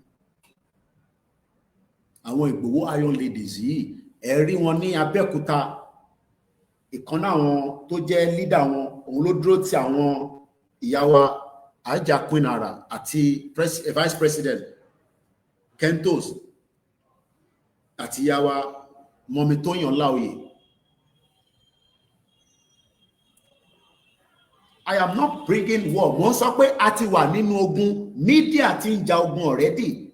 A war is used. Media is one of the powerful tools that is used to fight a war. Èmi ti ń ja ogun pẹ̀lú pé à ń ṣe Yorùbá Nation. Simple as that. Do you think that many people like it? Because it's exposition ni. Because ẹlòmíì kò gbọ́n kankan rí kò mọ̀ kankan. All of a sudden ó kàn gbọ́ ẹlòmíì náà ń gbọ́ tátàtà ìgbà tó yá ó bẹ̀rẹ̀ sí gbọ́ dáadáa. It's because one more the power of the media. Tinubu náà dẹ̀ mọ̀ power of the media. Bonsoir. Kò dẹ̀ sẹ́ni tó lè lo ète mọ́ fún anybody nísìnyí torí pé gbogbo wa bò nídìí Nigerian Commission pé kí n tó ṣe program mi. Wọ́n gbìyànjú mo sọ fún yìí. Ẹ̀yin ò ní mọ̀ gbogbo fact yẹn ó wà lọ́wọ́ wa. Bẹ́ẹ̀ ni ìyá wa yẹn very strong woman àwọn Iron Ladies group wọn lélẹ́yìn nísìn. This group was created on the 26th of November 2023. Ẹ ṣe sùúrù ẹ̀ tẹ́fẹ́ ká gbé wọlé ẹ yẹ kí n satisfy spirit mi dáadáa màá gbé wọlé ẹ ṣe sùúrù ẹ má bínú. Lọ create a group yìí and I've been a member of that group láti gbà yẹn. This is what we call the movement. Kò ṣe pé kí àpọn jókòó kó máa ní wọ́n ṣe kankan kí ni wọ́n ń ṣe inú group yẹn nísìn mo wà ń bẹ̀ nísìn information oríṣiríṣi wọn nínú bẹ̀. A ní Yoruba World Media Organization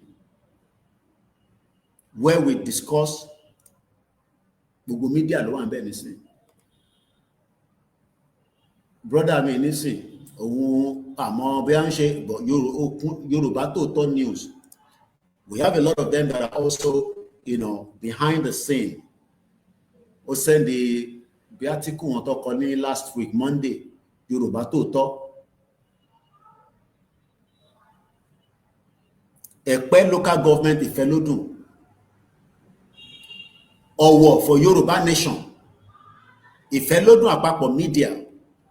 Ìfẹ́lódùn ìṣọ̀kan ògo ọmọ Oòduà. Ìfẹ́lódùn diaspora ọmọ Yorùbá. Ìgbòho Day ìyàwó Janet Fashaki ló dá ẹgbẹ́ ìsílẹ̀. She created the group. Ẹ wo gbà tí ìyá ti dá group yẹn sílẹ̀ ìyá ti lọ nísìnyí ó ti ṣe èyí tó lọ́rùn nítowó ó náwó ní ti advice ní ti gbogbo nǹkan mo kí ẹ kẹ́kẹ́ ọkọ. She created the group on the 30th of June 2022. She died. She's gone.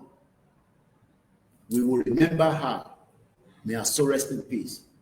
just as bí Putin náà ṣe rántí àwọn tí wọ́n jà ní World War II on behalf of Russia tó ń pè ní Soviet Union níjọ́ náà lọ́hùn. ń bọ̀ òun lélẹ̀ a lè show video but you can see it. Times New York or Times of India tẹ̀lélẹ̀. Putin paid tribute to Soviet pilot buried on American land, Alaska. Ṣé mọ̀ pé Alaska yẹn Soviet ṣé kò ṣe pé wọ́n ti talẹ̀ Yorùbá ṣá? I just pray pé wọ́n ti talẹ̀ yẹn ta kàn rò pé ilẹ̀ wa nílẹ̀. Because nígbà tí mo lọ nígbà láàárọ̀ iṣẹ́ tẹ bá follow lórí Facebook ẹ rí pé gbogbo in tó ṣẹlẹ̀ l'Amẹ́ríkà àti Putin lánàá a bẹ̀rẹ̀ sí upload it quickly sorry social media space wa. Russian President Vladimir Putin paid his respect as he knelt and laid flowers at the grave of the Soviet pilot in Alaska following his historic meeting with America counterpart Donald Trump. Mukiyawa Grandma Awodi Tawotomufikima. On Saturday, he visited the Fort Richardson National Cemetery near Anchorage, where a dedicated section honors the Soviet airman who died in Alaska during the World War II.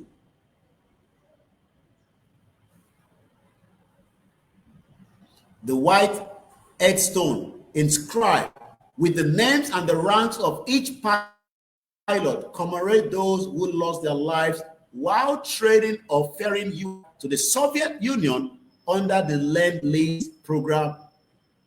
During the World War II, the United States and the Soviet Union fought as allies against the Nazi Germany under the Lend-Lease program.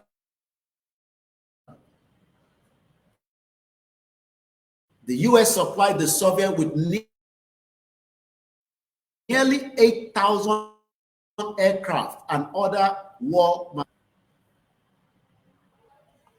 You can see why we say, and when you go back and look at that Alaska, because we know Alaska during my posting this morning, Alaska, US. Alaska is a non-contiguous US state on the northwest extremity of the North America, part of the western United States region. It is one of the two non-contiguous US states alongside Hawaii. Alaska is considered to be the northmost, westernmost, and easternmost state in the United States. Alaska is the largest US state by area. Ṣé kò ń ṣe pé wọ́n ti talẹ̀ Yorùbá? Jẹ́ kó má béèrè ìbéèrè òmùgọ̀. Má dá lóhùn Gani, má dá lóhùn. Òun jẹ́ kó wà relevant ni. My eyes speaks every comment. Èyí tí bá fi dáhùn, má dáhùn. Èyí tí bá fi dáhùn, má ṣe bí pé mo rí. Jẹ́ kó má béèrè ìbéèrè òmùgọ̀. Bí àì tí mò ń ṣe bíbà tó yẹ kó tẹ́tí kó gbọ́ yẹn. Bí ó fẹ́ wá kí mi lálejò. Bí a mo sọ pé mò ń wá àlejò tó máa wá kí mi. Mo kẹ́yìn tàjọ wà lórí program ẹ̀yẹ má wọ́rí kò lè yé yín máa pé èwo tún ní Kóìkì tó ń sọ ẹ̀ máa dúpẹ́ pé ó ti wálẹ̀ díẹ̀ lára mi orí èèyàn bẹ́ẹ̀ àti gbọ̀rọ̀ àmọ́ bí tẹ́lómi àmọ́rú àwọn tó bí wọn àwọn èèyàn jágbàjágbà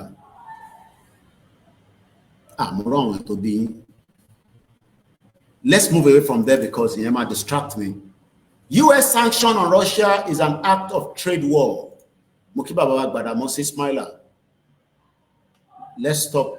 No, I think pada sodo home office because I keep forgetting. Mo fẹ́ padà sí home office again. There is something that is important that we need to talk about the home office because lima sọ̀rọ̀ Ibadan North by-election APC candidate Olatunji Adewale losses polling unit. Kò sí nǹkan kan tó ń jẹ́ credible election. A ní kẹ́ má dá lóhùn grammar ẹ fi sílẹ̀ ẹ tó ń béèrè ìbéèrè yẹn. Bí ó fi wá kí mi lé ni bí a mo sọ pé mò ń wá lẹ́jọ́. Bí ọ̀hún dẹ̀ lọ́rán wá. Gbogbo tá à ń sọ mí báyìí ọ̀kan. Mo kí bàbá mi Nurudeen mo fi tọ̀tọ̀ mo fi kí ẹ já padà sórí X tó ń pè ní Twitter nísìn no former Twitter tó ti di X nísìn because nígbà tí bàbá olówó ti rà kò selection kan tó wà credible ní Nàìjíríà. Mo ní ní Ṣàgámù lẹ́ni wọ́n ti rig election vote buying wọ́n send the video yẹn sí mi kò tẹ̀ kọ́kọ́ yé mi mo ní kí lè tó send sí mi because I have a lot of eyes across Yoruba land and since that is so far when you want to say anything tẹ́ bá rí tó bá see it ẹ̀yẹn má ṣe o because tẹ́ bá ṣe wá mú yín ẹ filẹ̀ fún Koiki àwa bá yín ṣe ẹ̀. Let's go back to the home office mo kí ẹ̀rẹ̀ mi official mo fojú parẹ́ gbogbo ẹni tí ìbá dárúkọ mo rí yín bẹ́ẹ̀ ẹ̀gbọ́n mi Yẹmí Fátókí gbogbo ìsàlẹ̀ Èkó Lagos Island Surulere mainland campus Ìgangan Òṣòdì ọwọ́ ẹ ló wà ní bàjẹ́ fún ẹ àwa láfíríkà ń sẹ́ndẹ̀ owó kọfí ló ń pè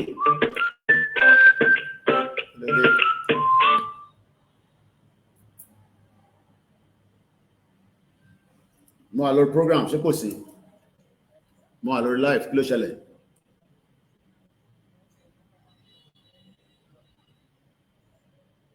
já sọ yẹn later máa yẹn já sọ yẹn mo wà lórí program báyìí mo wà lórí program báyìí ká sọ̀rọ̀ later ọ̀rọ̀ the eyes everywhere. Mo wo fídíò kan tí ìgbà tí Trump àti Putin táwọn méjèèjì ń bọ́lẹ̀ tó ń rìn nínú tó fi lọ gun orí pavement ibi tí wọ́n ti sọ pé welcome to the summit. Tẹ́ mọ̀ pé B2 bomber yẹn lọ lókè.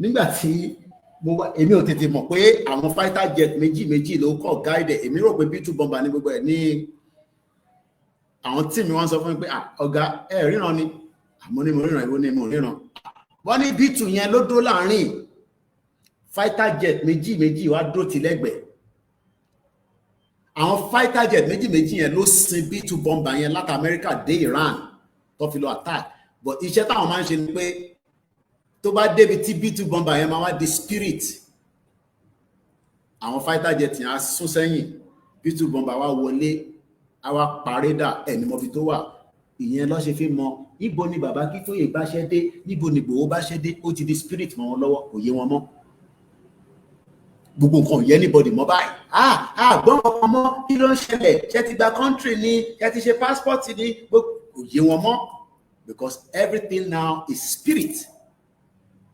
Mo níjọ́ kan ẹ̀kọ́ máa jí sílẹ̀ Yorùbá ni ó máa dàbí àlá ó máa dàbí eré ẹnu ẹni gbogbo àjọ wà yìí ẹ jẹ́ ká padà sọ́dọ̀ home office because mo ń sọ̀rọ̀ nípa ọ̀rọ̀ bọ̀bọ̀ kan tí mo sọ lánàá òun lẹ̀ ń wò yìí àní gbọ́wọ́lé fídíò yẹn but ẹ̀yin tẹ́ wà lórí Facebook àti YouTube ẹ máa rí. There are different ways that people can become extremists ìyẹn ni ká avoid nílẹ̀ Yorùbá lórí ọ̀rọ̀ ẹlẹ́sìn dé bọ̀ pé torí à ń ṣe Yorùbá nation kò ní dá fún Allah ṣe gidi gbogbo yẹn ẹ lè lé Islam kúrò nílẹ̀ Yorùbá o ẹ lè lé Christianity but we don't want any ideology that would destroy Yoruba land. No, we don't want that. Ẹ wá arákùnrin tẹ́ ń wò lórí screen yìí ẹ̀yin tẹ́ ń wò wá lórí YouTube àti Facebook mo sọ̀rọ̀ ẹ̀ lánàá but àráyè rí báyìí òun là ń wò lọ́wọ́ nísìn orúkọ ẹni Abdul Ahmed wọ́n ní Abdul Ahmed was drawn into extremism kò ń ṣe pé òun tẹ́lẹ̀ àìmọye àwọn ọmọ tó wà ní Britain tó yẹ pé ayé tó fẹ́ gbé Islam ló ń ṣe lóòótọ́ lọ́bi sí wọ́n fẹ́ gbé life Western world but àwọn kan gbé ideology lé lórí pé tó bá ti kú wà lọ bá virgin lọ́run wà bá virgin ẹni tó tí bá virgin sùn nísàlẹ̀ wọ́n náà lọ máa bá virgin sùn lọ́run. This is where a lot of issues arises. So somebody like him got caught up into what we call extremism. That is exactly what is happening in Yoruba land today. In tó ń dá awuyewuye lẹ́ẹ̀kọ̀ọ̀kan between àníyàn dẹ̀ ti wà pọ̀ nísìn bẹ́ẹ̀ni we can only regulate the religion which is what a lot of us need to understand. Most certainly because a lot of people are becoming concerned especially àti Christian àti Muslim pé báwọn oníṣẹ̀ṣe ṣe ń pariwo yìí ṣé kò ṣe táwọn tó tẹ̀ ń ṣe fáwọn fẹ́ gba country yìí ṣé kò ṣe pé ọ̀nà kan lọ́ fẹ́ fi ṣe Yorùbá nation tá bá délẹ̀ lérí.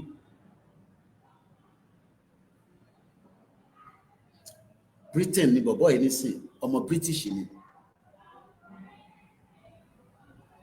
But he got himself involved into extremism.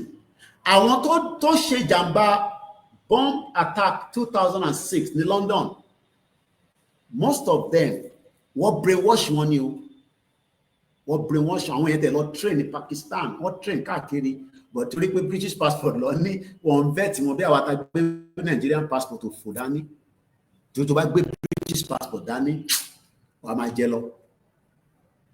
Abdul Ahmed was drawn into extremism as a young man. This is what we need to get to Yoruba so that we can tackle those that want to use our children that believe in Islam to join Yoruba to become extremists, because they will become a threat in the lives of every Yoruba people. Reason that is the country because Nigeria will manage. Tinubu, no, I can't even say that. But I'm a boy. Ari firi. One of Israel if you watch the security for Nigeria and go firi orishirishi. But the question is, can President Bola Ahmed Tinubu handle the insecurity in Nigeria? Bẹ́ẹ̀ni bàbá wa Kako, religion will automatically be regulated. Nígbà tẹ́lẹ̀ wá convert padà pé òun ṣìnà, òun ti ṣẹ́dẹ̀rí kan, I could have been as well. Everybody could have been, especially tó ṣẹ́rá àwọn kan wà. Mo rántí nígbà tí mò ń gbé ní phase 2 Ládéníjàdélé, mo ti sọ ọ̀rọ̀ yìí rí many times kí n tó travel ní 1998. Tí bá ti lọ kírun ní mọ́ṣáláṣí, àwọn kan máa ń rìnrìn àjò kan wá sí àwọn mọ́ṣáláṣí káàkiri gbogbo ilẹ̀ Yorùbá. Wọ́n náwọn ṣe jihad káàkiri. Tó bá ti dé sí mọ́ṣáláṣí, wọ́n lè lọ́jọ́ 3, wọ́n lè lọ́jọ́ 2, wọ́n lè lọ́jọ́ wọ́n lè wà ńbẹ̀ for 1 month. Àwọn ò níbi kankan ju pé wọ́n máa ń ká àwọn ṣe jihad káàkiri. Tó o bá wà careful, tó bá kírun tán tó tètè sá kúrò nínú mọ́ṣáláṣí yẹn, ṣorí tó bá pín ẹ mọ́lẹ̀ tó ń bẹ sọ̀rọ̀, ọmọ owó jihad lọ nìyẹn, ó tẹ̀lé wọn lọ nìyẹn, ó lè má rí family ẹ̀ fọ́dún 2. Nísìnyí ni mo ṣe understand. Though grandma mi nígbà yẹn, because my grandmother died as a Muslim. Tí bá wá dénú létí mọ́ ní wọ́n ní má tẹ̀lé wọn, má gbọ́n tán, ó bá ti kírun tán máa bọ̀nú lé. Because àwọn ìyá yẹn mọ̀ pé ẹ̀sìn táwọn yẹn gbé dání ó ti yàtọ̀ sẹ́sìn táwọn ṣe. I'm talking about mo ṣe tán ní 1995, mo dẹ̀ gbé ní ọ̀dọ̀ grandma for 3 years kí n tó travel. I could have become an extremist easily. Ó lè má mọ̀ because ó máa gbé sí, tó bá lè gbé sí ẹni tó wà ní western world lórí pé wàá lọ bá virgin wàá gbogbo yẹn ó ní mọ̀ pé tí ń go into become an extremist. Wàá ti wọlé tán wá rí wọlò. Àwọn yẹn lọ máa ń gbóògùn olóró fún àbí ògùn báw bí bọ́ǹbù kọlọ́jì káàkiri tó pa àwọn èèyàn kan náà confirm ẹ̀. Mr. Koiki, it happened to me, I ran away. Tó o bá careful, kò sẹ́ni tó máa náà mọ àwọn pípù yẹn, wọ́n máa ń káàkiri mọ́ṣáláṣí káàkiri báyìí. Ó dé stage kan àwọn mọ́ṣáláṣí ò bá wọn mọ́ because ẹ mọ̀ why, kò sí regulation nílùú òṣì yẹn, ìlú òfò tó kó bá púpọ̀ nínú nǹkan tó ń ṣẹlẹ̀ nílẹ̀ Yorùbá lénìí. Ìyẹn ló ṣe wọlé sí wa lára. Ìyẹn àwọn ẹlẹ́sìn alákatá tó ń pè ní Islam, kò ń ṣe Islam South West tilẹ̀ Yorùbá ni mo sọ. Mr. Koiki, my wife knows your grandma in Adenijadele. Kò sẹ́ńtọ̀, kò ń ṣe àwọn, mo sọ fún títí, kò ń ṣe ọ̀rọ̀ UK. Ẹni kọ́kọ́ ní jáde kó sọ pé Alájà Ìdú, ìyá burúkú ni ìyá yẹn tó fi kú ní Adenijadele phase 2 bẹ́ẹ̀ ni. Yóò rò pé social media ìwọ tó níran máa ká máa búra wa bẹ́ẹ̀ yẹn. Ẹ ṣe sùúrù ẹ̀yin tẹ́ máa ń wá tẹkọ̀ máa comment jagbajagba. Rẹ́kọ̀dù mi wà ní Adenijadele. Ọdún 3 ni mo bá wọn ṣe níbẹ̀. Èèyàn kan lè sọ pé ìlú à ń jìbìtì kò tó. Àìmọye àwọn èèyàn ti lù yàn jìbìtì tó fi lọ abroad. Western Union ni mo sì máa ń send every week. Weekly lèmi ló ń gba owó ní Western Union. For 3 good years, ìgbà tí mo wá dé London, mo rí pé àṣé màmá yìí ṣiṣẹ́, iṣẹ́ ni màmá yìí ṣe ló ń send owó wọlé. Britain wá dè mí mọ́lẹ̀ for 15 years. Wọ́n jẹ́ kémi tètè ráyè ṣiṣẹ́, wọ́n jẹ́ kí school. the same Britain yẹn lè wọ́n sọ fún wọn nísìnyí pé àkóbá àdábá ni wọ́n já kúrò ní Nàìjíríà ìwọ́ṣẹ́ wa ń sọ pé Nàìjíríà máa dá ṣó o normal ṣó mọ tó ń sọ lẹ́nu àbò kan fi sentiment pé ó jẹ́ take time. I was in phase 2 nígbà tí mo dé UK mo wá rí pé kí mi náà sáré bẹ̀rẹ̀ iṣẹ́ lọ́ní mo lè ṣiṣẹ́ mo ní kí ló dé wọ́n ní mo níwèé ọmọ Ìgbò dẹ̀ bá délẹ̀ Yorùbá láàárọ̀ ìgbàgà ó bẹ̀rẹ̀ iṣẹ́ no regulation no nothing ọmọ àwọn Dangote lọ kọ́ àwọn èèyàn wá láti Kaduna àbí Katsina ó ní kọ́ wá roko nínú ọgbà wọn kò rọ́mọ Yorùbá kọ̀ọ̀kan tó ń bẹ ní phase 2 ní phase 3 ní phase 1 ní Surulere kó tẹ̀ polówó ẹ̀ nínú pépà àárí kò ń ṣe gbogbo èèyàn ló máa lè ṣe bọ̀ táwọn èèyàn bá gbọ́ pé o fẹ́ lọ roko lọ́dọ̀ Dangote inú wa dùn kí wọ́n mọ̀ pé owó gidi ló máa sọ fún wọn ó wá filẹ̀ Yorùbá sílẹ̀ ó lọ kọ́ àwọn èèyàn wá àwọn jihadist. Yes, Alaja Ibu, she knows her. My wife was in Nigeria last month. She couldn't recognize Adeniji Adele estate anymore. Ó ti di nyama nyama ẹ má bínú ẹ tẹ́ ń gbé ládùúgbò yẹn. Ká tó bẹ̀rẹ̀ movement mo wálé kan ní 20 mo ní dárúkọ pàdé mi yẹn because ó ṣì wà l'Abuja big boy gidi ni. Ó dẹ̀ fẹ́ràn mi gan. Ó wá gbé mi láti ilé ẹ̀ ní Lẹ́kì oríjà ṣeré lọ. Mo ní Boniface wọn ká lọ jàmàlà ẹ̀múnúyà. Nígbà tá dé pákó mo ní phase 1 lélẹ̀ mo ní wọ́n ṣe gbogbo ìwé títí wá rí jackpot. I'm talking about bíi 20 bíi 17 or 18 ó lẹ́kì KFC gan báyìí mo mọ̀ tó fi KFC ṣe tó bá dé sí London báyìí tó bá dé sí lèmi mo mọ̀ ṣe sùúrù à ń jẹ́ bá ṣe ń jẹ́ what am I trying Baba Waris mi Germany fought 30 years religious war between Protestant and Catholic.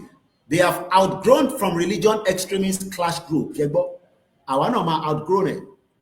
But iṣẹ́ gidi la máa ṣe. Kò ń ṣe yàmàyàmà tá à ń ṣe ní Nàìjíríà la máa fi outgrown ẹ̀ o. Àkọ́kọ́ gbọ́dọ̀ bọ́lẹ̀ kúrò nínú. Ṣé okay mọ́tò ń lọ àmọ́ ibi tó ń lọ.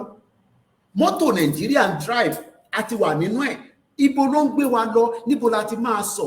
Ó dá ẹ jẹ́ ká lè báyìí èyí tá a bá ṣe ti tó àwọn kan tó ní ká ṣe díẹ̀ sí. Are we not wicked people? Mo ní táwa kan bá wà òkè kò ń ṣe gbogbo 60 million ọmọ Yorùbá ló wà òkè. Ẹ má fi sentiment pé torí ẹ̀yin rówó sẹ́ni sáwọn family yín àwọn èèyàn ń bẹ nílé.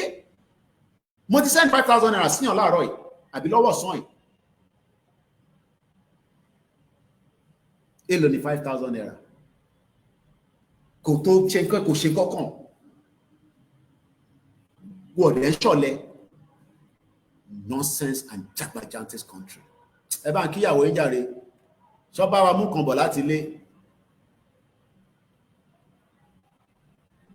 ká padà sọ́dọ̀ arákùnrin tá à ń fi wọ̀n lórí screen. Mo kí ẹlẹ́ǹkan sí mo kí àwa Pastor Mo arákùnrin ni now he works with Prevent. So mo believe we Prevent here is an organization helping others to think critically. Ìwọ ò lè think mọ́, Bàbá Akíntóyè ti bẹ́ẹ̀ think, Ìgbòho bẹ́ẹ̀ think, Koiki bẹ́ẹ̀ think, ó wá ní pé Nàìjíríà máa dá. Báwo ló ṣe fẹ́ mọ̀ pé Nàìjíríà máa dá? Ìwọ tó lè think. Critical thinking, àwọn kan ló máa ṣiṣẹ́ yẹn. Àwọn kan á máa kọ́, wọ́n á máa gbé fáwa, àwa náà á máa tó, á máa sẹ́ndẹ̀ sí yín. You are living in a country that has destabilized our lives, including my lives. Our opportunity ni láti sá jáde ni. Tèmi náà bá wà Nàìjíríà mo lè wà lẹ́yìn ọmọ ní mọ́tò, but a rí ẹ̀ because background tèmi tún yàtọ̀. So yàtọ̀, gbogbo ala máa ní stage in life. But a fẹ́ kí gbogbo wa wà equal because Ọba Elédùmarè tó dá wa, ó ní kí gbogbo wa wà equal. Àwọn kan wá fẹ́ jẹ gàba lórí wa. Ìyẹn là ń tákù lọ́wọ́ nísìn tó ní òfẹ́ Yorùbá nation. Ó wá rò pọ̀rọ̀ TikTok àbọ̀rọ̀ Facebook là ń sọ ni. Abdul Ahmed was drawn into extremism as a young man, joining Hizbi Ut-Tahrir in search of purpose. Oh no, what purpose? Níbi tó ti ń search for purpose. Ó lọ kó sọ́wọ́ àwọn Ọlọ́run ló yọ. Wọ́n wá náà ti ń ṣiṣẹ́ nísìn. Ká fi yẹn sílẹ̀. Crime is everywhere. This was posted 9 hours ago. A major shipment of small boats has been seized as a result of the UK and Bulgarian law enforcement cooperation.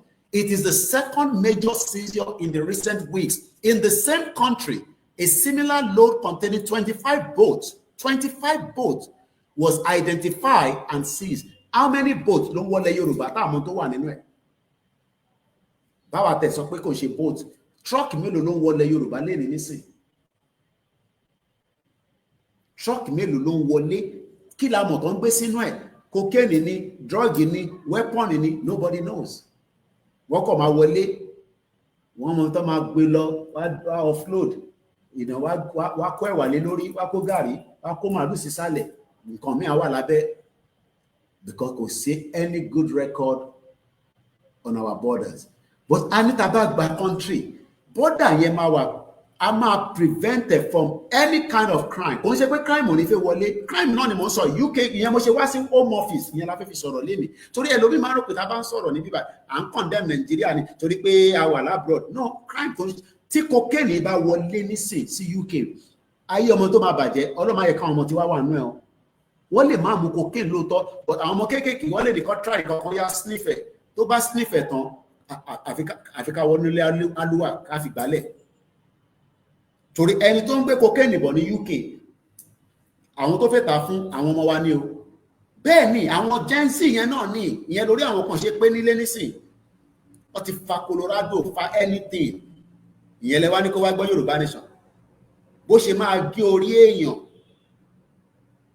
tó fẹ́ fi gúnṣẹ́, ó fẹ́ gun Range Rover, ó fẹ́ gun Spider-Man car.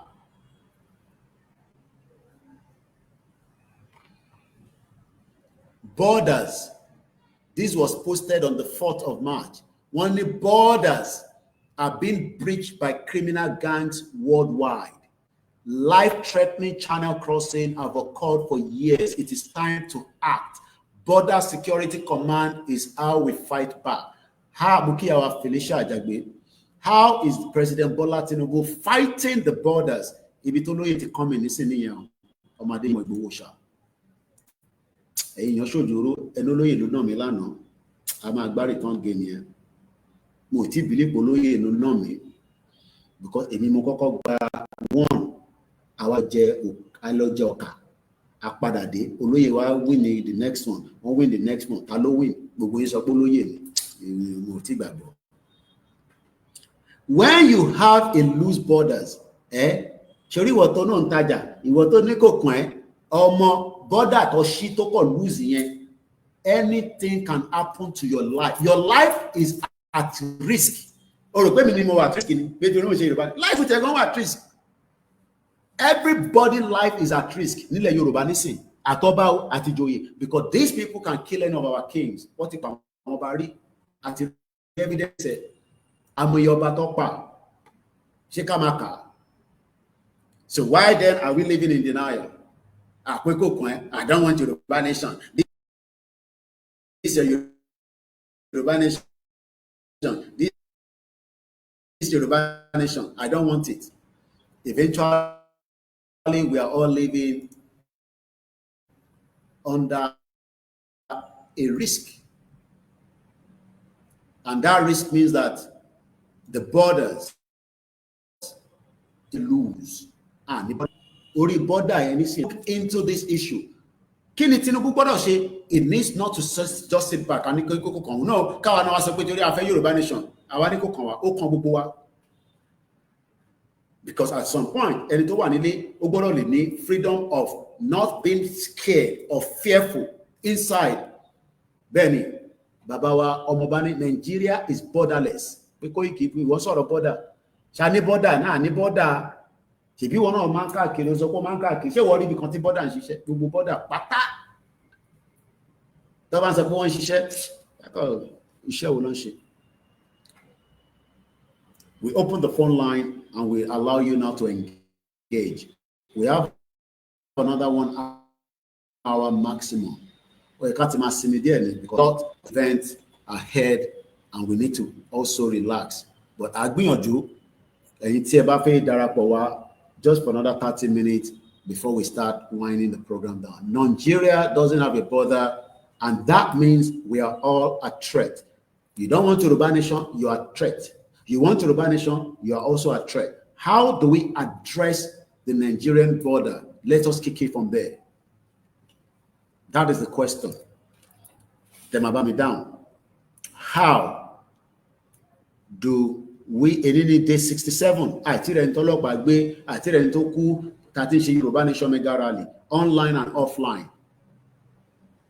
Come make me a le shady umadi issue atanyanya yam pepe skata. But for now, it can't say otis any kokon. What time does this program come? Anytime. You follow wa. Follow wa. Èmi ò lè sọ pé time bá lè èmi kẹ̀ mo tún lè padà wá lálẹ́ ó dẹ̀ tún lè di ijọ́ mẹ́ta but ẹ bá ti follow wa pé ó dà pé mo gbádùn nǹkan tárákùnrin sọ mo ò believe in tó ń sọ lóòótọ́ but ó dà pé ẹ pé díẹ̀ mo gbádùn ẹ follow wa ní time and date a dẹ̀ wà lórí YouTube náà mo dẹ̀ máa ń sọ ẹ nífẹ̀ẹ́ Tinubu tó wà how do we let me put it defend our borders?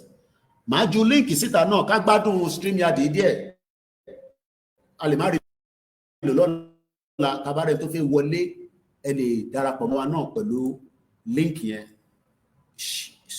invite guest so tabarẹ̀ tó fẹ́ wọlé ẹ gbọ́wọ́ lórí link yẹn ìyẹn fáwọn tó wà lórí software ni o ẹ̀yin tẹ́ bá fẹ́ darapọ̀ mọ́ náà lórí TikTok bó dẹ̀ jẹ́ lórí Zoom náà ni lórí phone náà ni nọ́mbà wa tẹ́ máa pèsè ká ṣe ní kíákíá ká lè +44 ìyẹn UK code ẹ má pè direct àti ní UK 74 044059117 má tún pè +447404405917 lórí tá a ti sọ̀bọ̀ àti tí ẹ̀yin náà bá fẹ́ sọ kí ẹ̀yin náà lè darapọ̀ mọ́.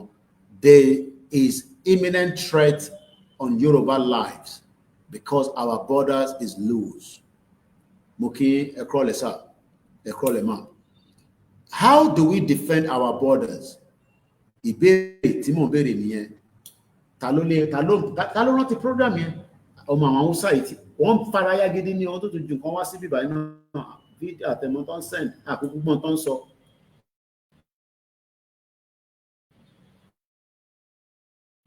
How do we defend our border? Tá mọ̀ kó wá sọ kíákíá kó wá sọ wéré kó wá sọ tá mọ̀ kó wá sọ. How do we defend our borders?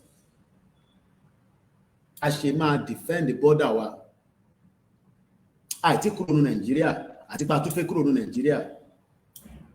Who is responsible to defend our borders? Ṣé olóyè ni, ṣé Tinubu ni, ṣọ́ba ni, ṣé governor ni?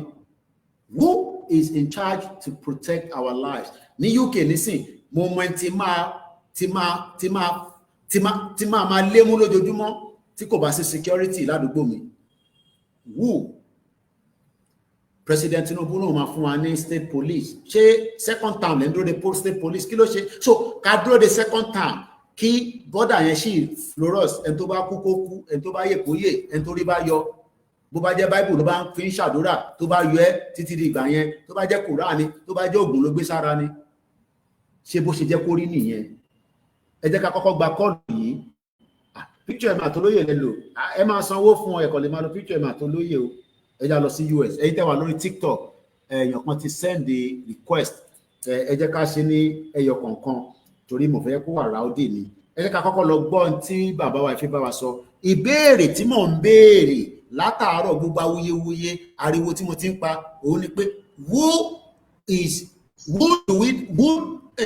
how do we defend our borders? Ta ni ó gbọ́dọ̀ jẹ́ni tí a máa pè pé border wa o insecurity o ṣé Ìgbòho ni ṣé Gani Adams ni ṣé àwọn ọba ni ṣé Tinubu ni ṣé gómìnà ni ṣé senator ni ta ni ká so lẹ́sẹ̀ mú àti kúrò ní Nàìjíríà a sì wà ní Nàìjíríà ẹ bá gbóhùn sókè.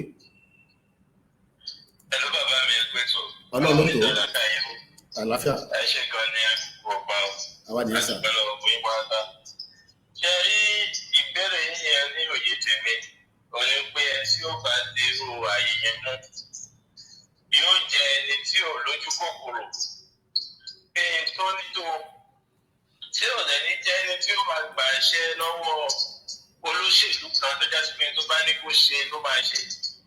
Lórí ààyè tí wọ́n fẹ́ tì mú yẹn, ààyè tó so gbogbo ẹ̀mí àwa Yorùbá lọ́wọ́ ni tó mú ẹ̀mí àwa Yorùbá dání báyìí. Àwọn afojú wo títí wọ́n yá wà ó wọn àti ìjáde láti gbà tí ọ̀rọ̀ Yorùbá nation tó ti dájú ń pariwo ẹ̀. Ẹnìkan tá a ṣeré tá a gbọ́kànlé lọ́wọ́ tá a gbọ́kànlé tá a gbẹ́bí lóyè kó lọ́wọ́. Ìdí àìsùnmọ̀ òní ń pẹ́ kò sówó tán tí fi kò sówó tí wọ́n ti fi lọ bàbá yẹn. Wọ́n tẹ̀ láwọn ò fẹ́ owó. Wọ́n ní àlàáfíà àwọn ọmọ ìlú àwọn ló jẹ àwọn lógún. Ìgbà ayé gbẹ́rọ̀rùn àwọn ọmọ ìlú àwọn ọmọ ìran àwọn ló ṣe pàtàkì sáwọn. So èrò nǹkan ìta bá gbé fún wọn kò sí tó kò yẹ mọ́. Àwọn sọ́rẹ́dì àti gbowó lọ́wọ́ ìjọba ni. Lẹ́yìn tó já sí pé táwọn ọ̀tá bá fẹ́ wọlé fún wọn lówó tó pọ̀ ju ìjọba tó fún wọn náà. Ẹni tó bá dẹ̀ ti wà àìjẹ́ àbẹ̀wọ̀ bẹ́ẹ̀ sí máa ń tó bá ti fẹ́ owó síbi tí wọ́n ní gbàgbàgbà tó di sí ìsọ̀lásẹ̀rò. So ẹni tí ò ní fẹ́ owó ju ẹ̀mí àwọn èèyàn ẹ̀dọ́ lẹ́yìn tá a ní sí ní ààyè ẹ̀mí ìdílé fojú rí. Ṣé ẹ ṣé gan ni bàbá wa láti US ṣé bẹ́ẹ̀ náà ni ẹ̀yin náà gbà bàbá wa Tokyo 77 wọ́n ní it should be our governor but unfortunately they are not. Ṣé ẹ rántí pé àwọn gómìnà wa tọ́lọ́ wà pẹ̀lú wọn náà wọn máa ṣe security wọ́n ṣe ìpàdé yẹn ní inú ọdún yìí at the beginning of this year àgbọ́pá àgbọ́pó àgbọ́n kankan kí ló ṣẹlẹ̀ kí ló dé àbí wọ́n ṣe ń dárò. How do we empower the local hunters, the farmers, the forest guard?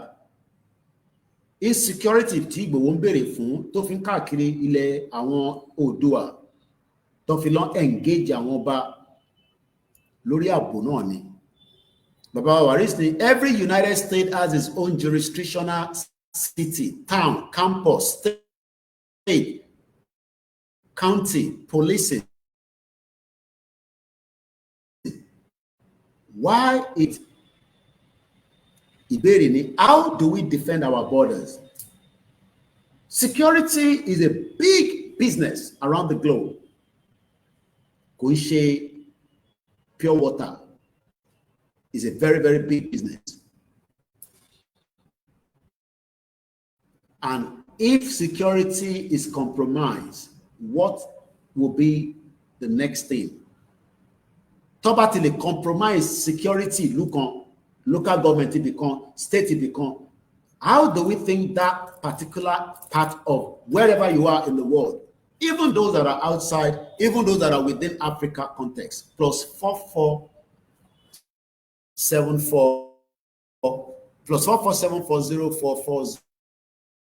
+447404405917. It is exactly 2 hours into the program. We don't need to kill up Belgi, but I will give a bit of more time if we have more that wants to engage.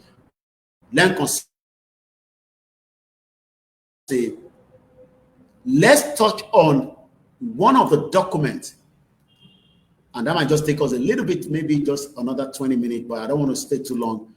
And that document is one document that we've talked about, that we have said many times that Babani Fuane manual, and that manual, it will affect everyone, compromise. As she gonna ghost.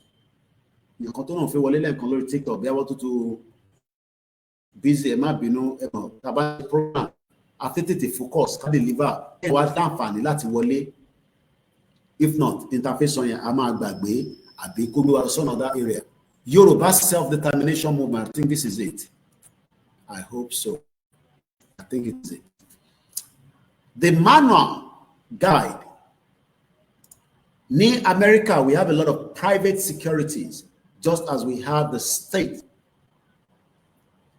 FBI, kí làwọn ọ̀fẹ́ tó máa ń rí lọ́dọ̀ yín yẹn lọ́hùn.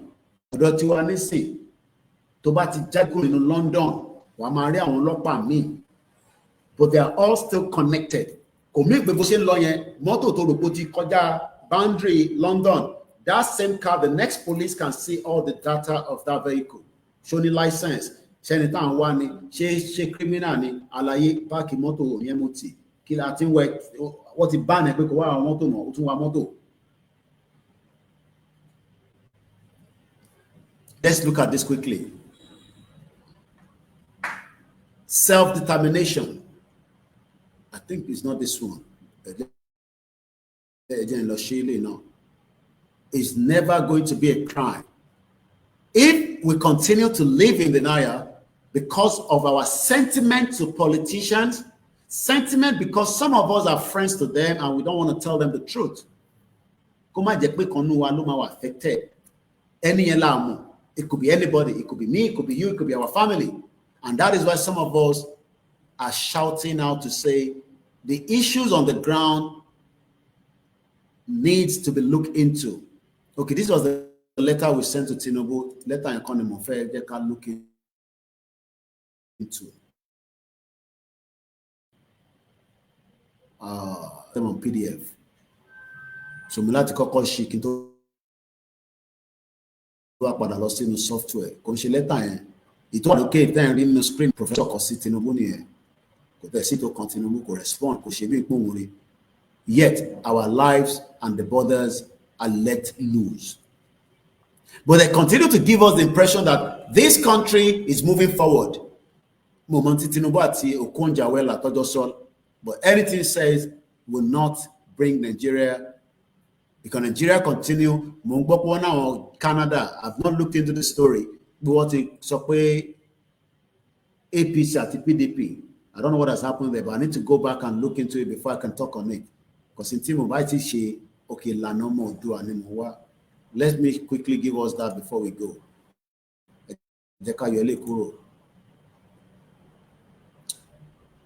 The normal thing that everybody should demand now is the union is toxic. This union only explode. Kò sí tó kan Gowon mọ́, kò sí tó kan Babangida mọ́, àwa tó kù yìí, àwa ló máa affect o. Even if you say you are not coming back to Nigeria, Koiki, kò sí tó kan mi, I will be living abroad. But have you ever thought if one of your children decide to come home and get caught up in the mess? No election can give us the kind of peace and unity to give us a good border. Our borders are very porous. Nobody knows what goes in and what goes out of those borders. And that is the reason why we are saying again and again, this is not the time to mess around. This is the time to actually demand that this union must now come to the end of it. Let's go back and pick up that particular one quickly, because we're almost 2 hours and I believe it's a weekend. Some of you wants to go out to go and have party in the UK, and some of you also have to go back to work, while some of you also wants to do some other things, while I also want to do other things, because the week going forward from tomorrow is a very, very busy one, and I'm sure many of you want us to be fully ready for that. So constitution of shit now Britain Latin Constitution of 1954 the parliament constitution all these things we didn't know before, but exposition to one is in. And I want to be very careful because I have a lot of other things on my PDF. You might call or sheet the wrong one. If I can't find it, I'll leave it tonight, and hopefully, all right, I can treat this one and then we let it go. This is says Nigeria needs now to dissolve. Eshegoni Baba Olakunle, she etin sumo Obeledumare abami shoyinde ohun kò sí ìrìn àjò tó kéré nínú Nigeria. Mo ń gbọ́ brother wa kan send VN sí mi, wọ́n wá láti South Africa. He's currently at home. He had a motor accident.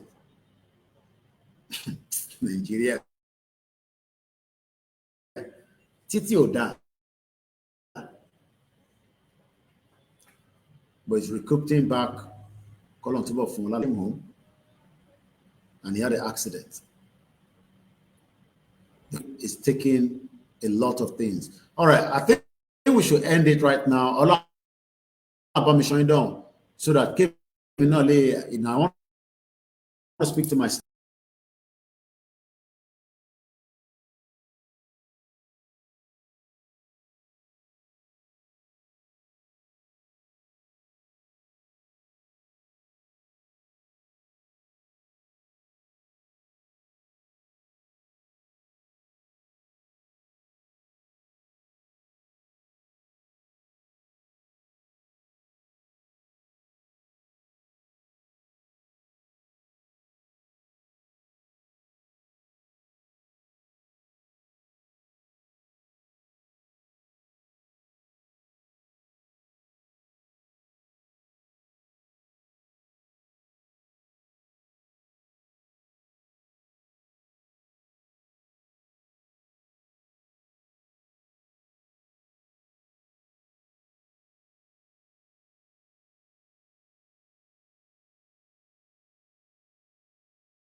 camera back on, and then I can end this broadcast at exactly 2 hours. Thank you so much. Have a blessed Sunday. Tomorrow, and Toba, ni family ni gbogbo area Ìbàràpá, ẹ sọ fáwọn èèyàn yín kó jáde ní ti Ọ̀yàyà, kó wá pàdé bàbá wa Ọmọ Adéyẹmọ. He will be live right there. We hope all the network will be great, especially for in diaspora, to glance and see how events will be unfolding tomorrow. I will be there myself.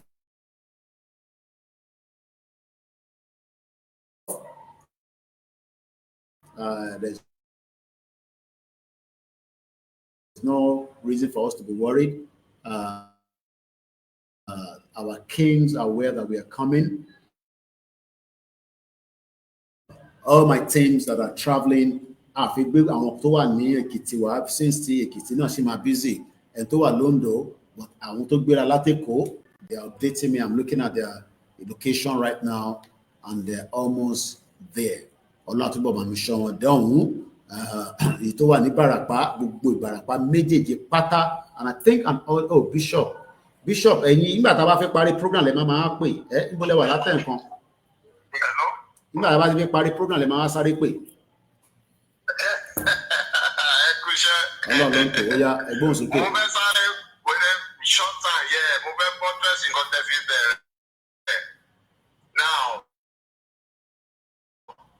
ó ní bó ṣe sọ ní most of the time wípé àwọn èèyàn wa àdájá mọ̀ yóò jẹ́ nǹkan tó máa ń disturb when somebody says Yoruba are like illiterate. Literacy has nothing to do with certificate. You are PhD holder, you are this. Exposure is part of education on its own. Exposure. We have a lot of our people, even though travel, some of them are less exposed. Now, somebody asking you, for asking that question enough, supposed to, is irritating because you're supposed to know. Because you're very one time, Nigeria prove well.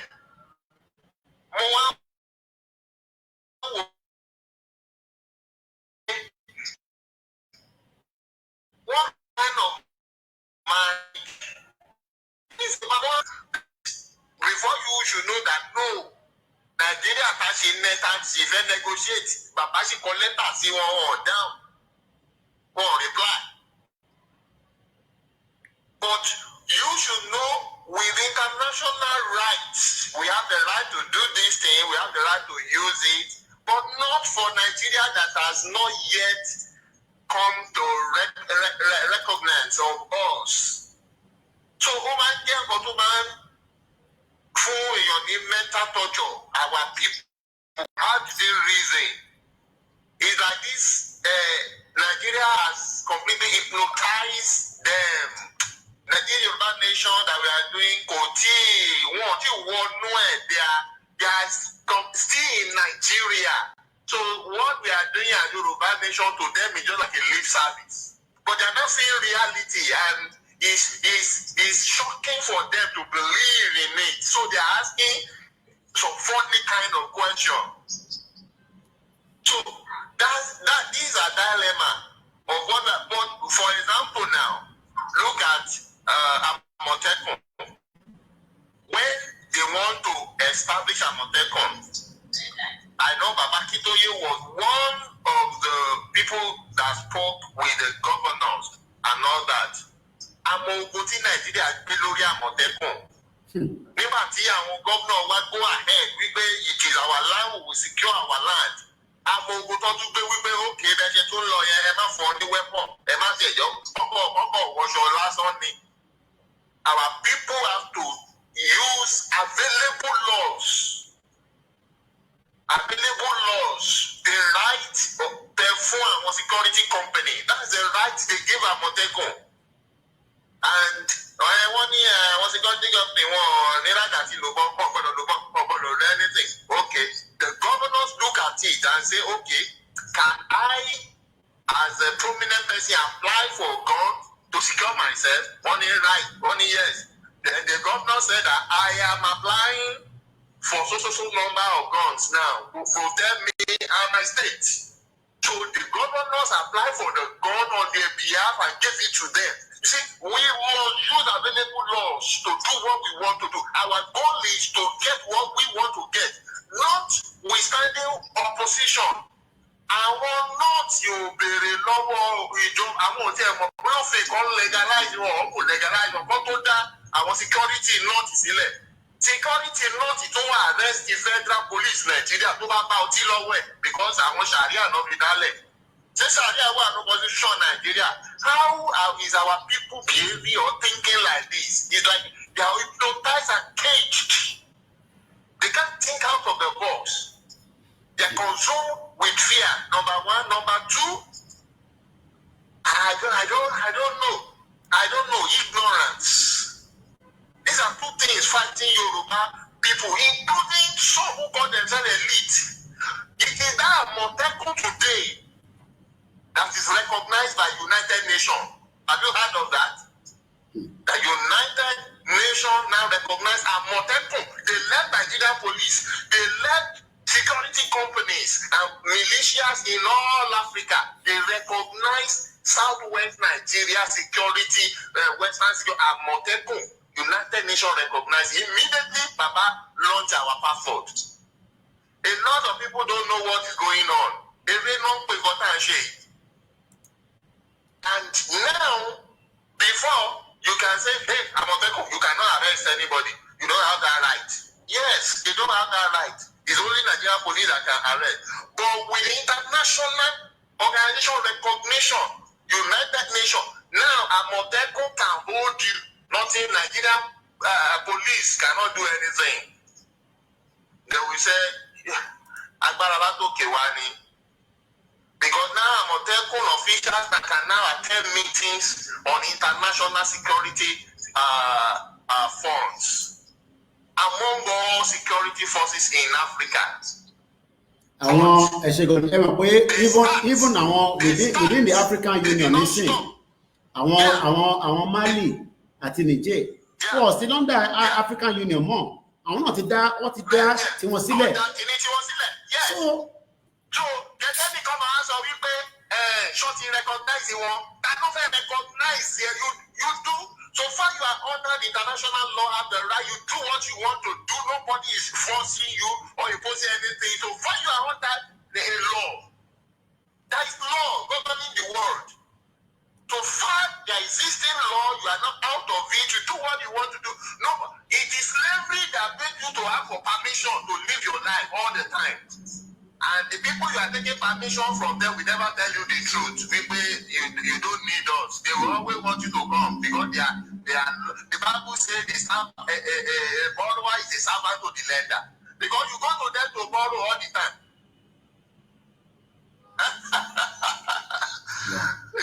Koiki. So today, look at the opposition against Amotekun when they want to start. Look at how they start very low and powerless. But with the determination of their existence, look at where they are today, far above the so-called people that is holding them down, that say they cannot exist. So when Yoruba nation will come out very soon, and Nigeria, we have to carry the bag and packages and leave our territory because authority will come from above. That's what I want to say. It doesn't matter what people say. That document, that diplomatic passport or the standard identification that you are now asking, should it be a Losiba, should it be a Losawo? At that time, to buy whatever more pay, I want to go to my beer, one Thank you very much. Well, as Bishop says, I quickly went back to the record of Amotekun. Amotekun, or the Western Nigerian Security Network, is a regional security outfit in southwestern Nigeria, launched in January 2020 to combat crimes like kidnappings and armed robberies and address farmer-herdsman conflict. Codename Amotekun means leopard or cheetah in Yoruba language, a name chosen for the security force. The network operates in all 6 states of the region, working to complement the Nigerian police in maintaining internal security. Well, náà lẹ ti gbọ́ tí Bishop ti bá wa ṣe ìṣẹ̀lẹ̀ lórí nípa Àmọ̀tẹ́kùn. Ẹ ṣé gan ni o, Bishop. Once again, as we end this broadcast, I say thank you to each and every one that have joined from Triple DRS ní gbogbo Nottingham. Ọlọ́run ti bá mi fọwọ́ wọn sókè. Bí a big house kan ni wọ́n ti wà ní Nottingham. Mo kí bàbá wa Adéyẹmí ní gbogbo ìlú ilẹ̀ Yorùbá. Mo kí ìyá wa mo rí lẹ́ẹ̀kan ìyá wa Agoso Felicia. Mo kí grandma. Thank you once again to every one of you on the TikTok as well. On the Twitter space Plan B, I cite you. Lágbára Elédùmarè. If all goes as well planned, the network not glitch and everything, we will be live from Ibarapa tomorrow, God willing. So my next broadcast might be from Ibarapa. Láṣà tó láyé tó lọ́run. Mo kí gbogbo àwọn tí wọ́n retí wa pé láyọ̀ la máa dé bá yín o, láyọ̀ lẹ́yìn náà máa gbà wá ní àlejò. Ẹ má bẹ̀rù, ẹ má fòyà. Ọlọ́run ti pànà mọ́ fún wa. Ẹ máa bẹ Ọlọ́run ní gbogbo ibi tí ẹ bá lè bẹ̀ sí. Babaláwo nìyẹn, bẹ́ẹ̀. Oníkéwu nìyẹn, bẹ́ẹ̀. Aládùúrà nìyẹn. Ẹni tó bá náà ní dé ìrọ̀lẹ́ pa àdétán Ìbàràpá. Àbáàdì ní méjèèjì Koikimedia. Bye for now.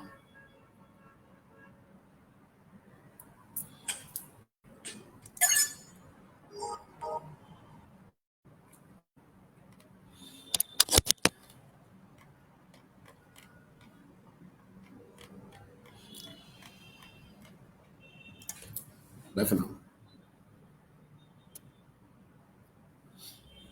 The real norm, I cite you there, and also each and every one of us. Grammar and Good night. Facebook, YouTube, that is how we end the broadcast. And hopefully maybe you can get a signal from my team when they eventually arrive in Ibarapa later on this evening. Their worship program, I don't know their plans, but for me, it is good night from Africa. Bye for now.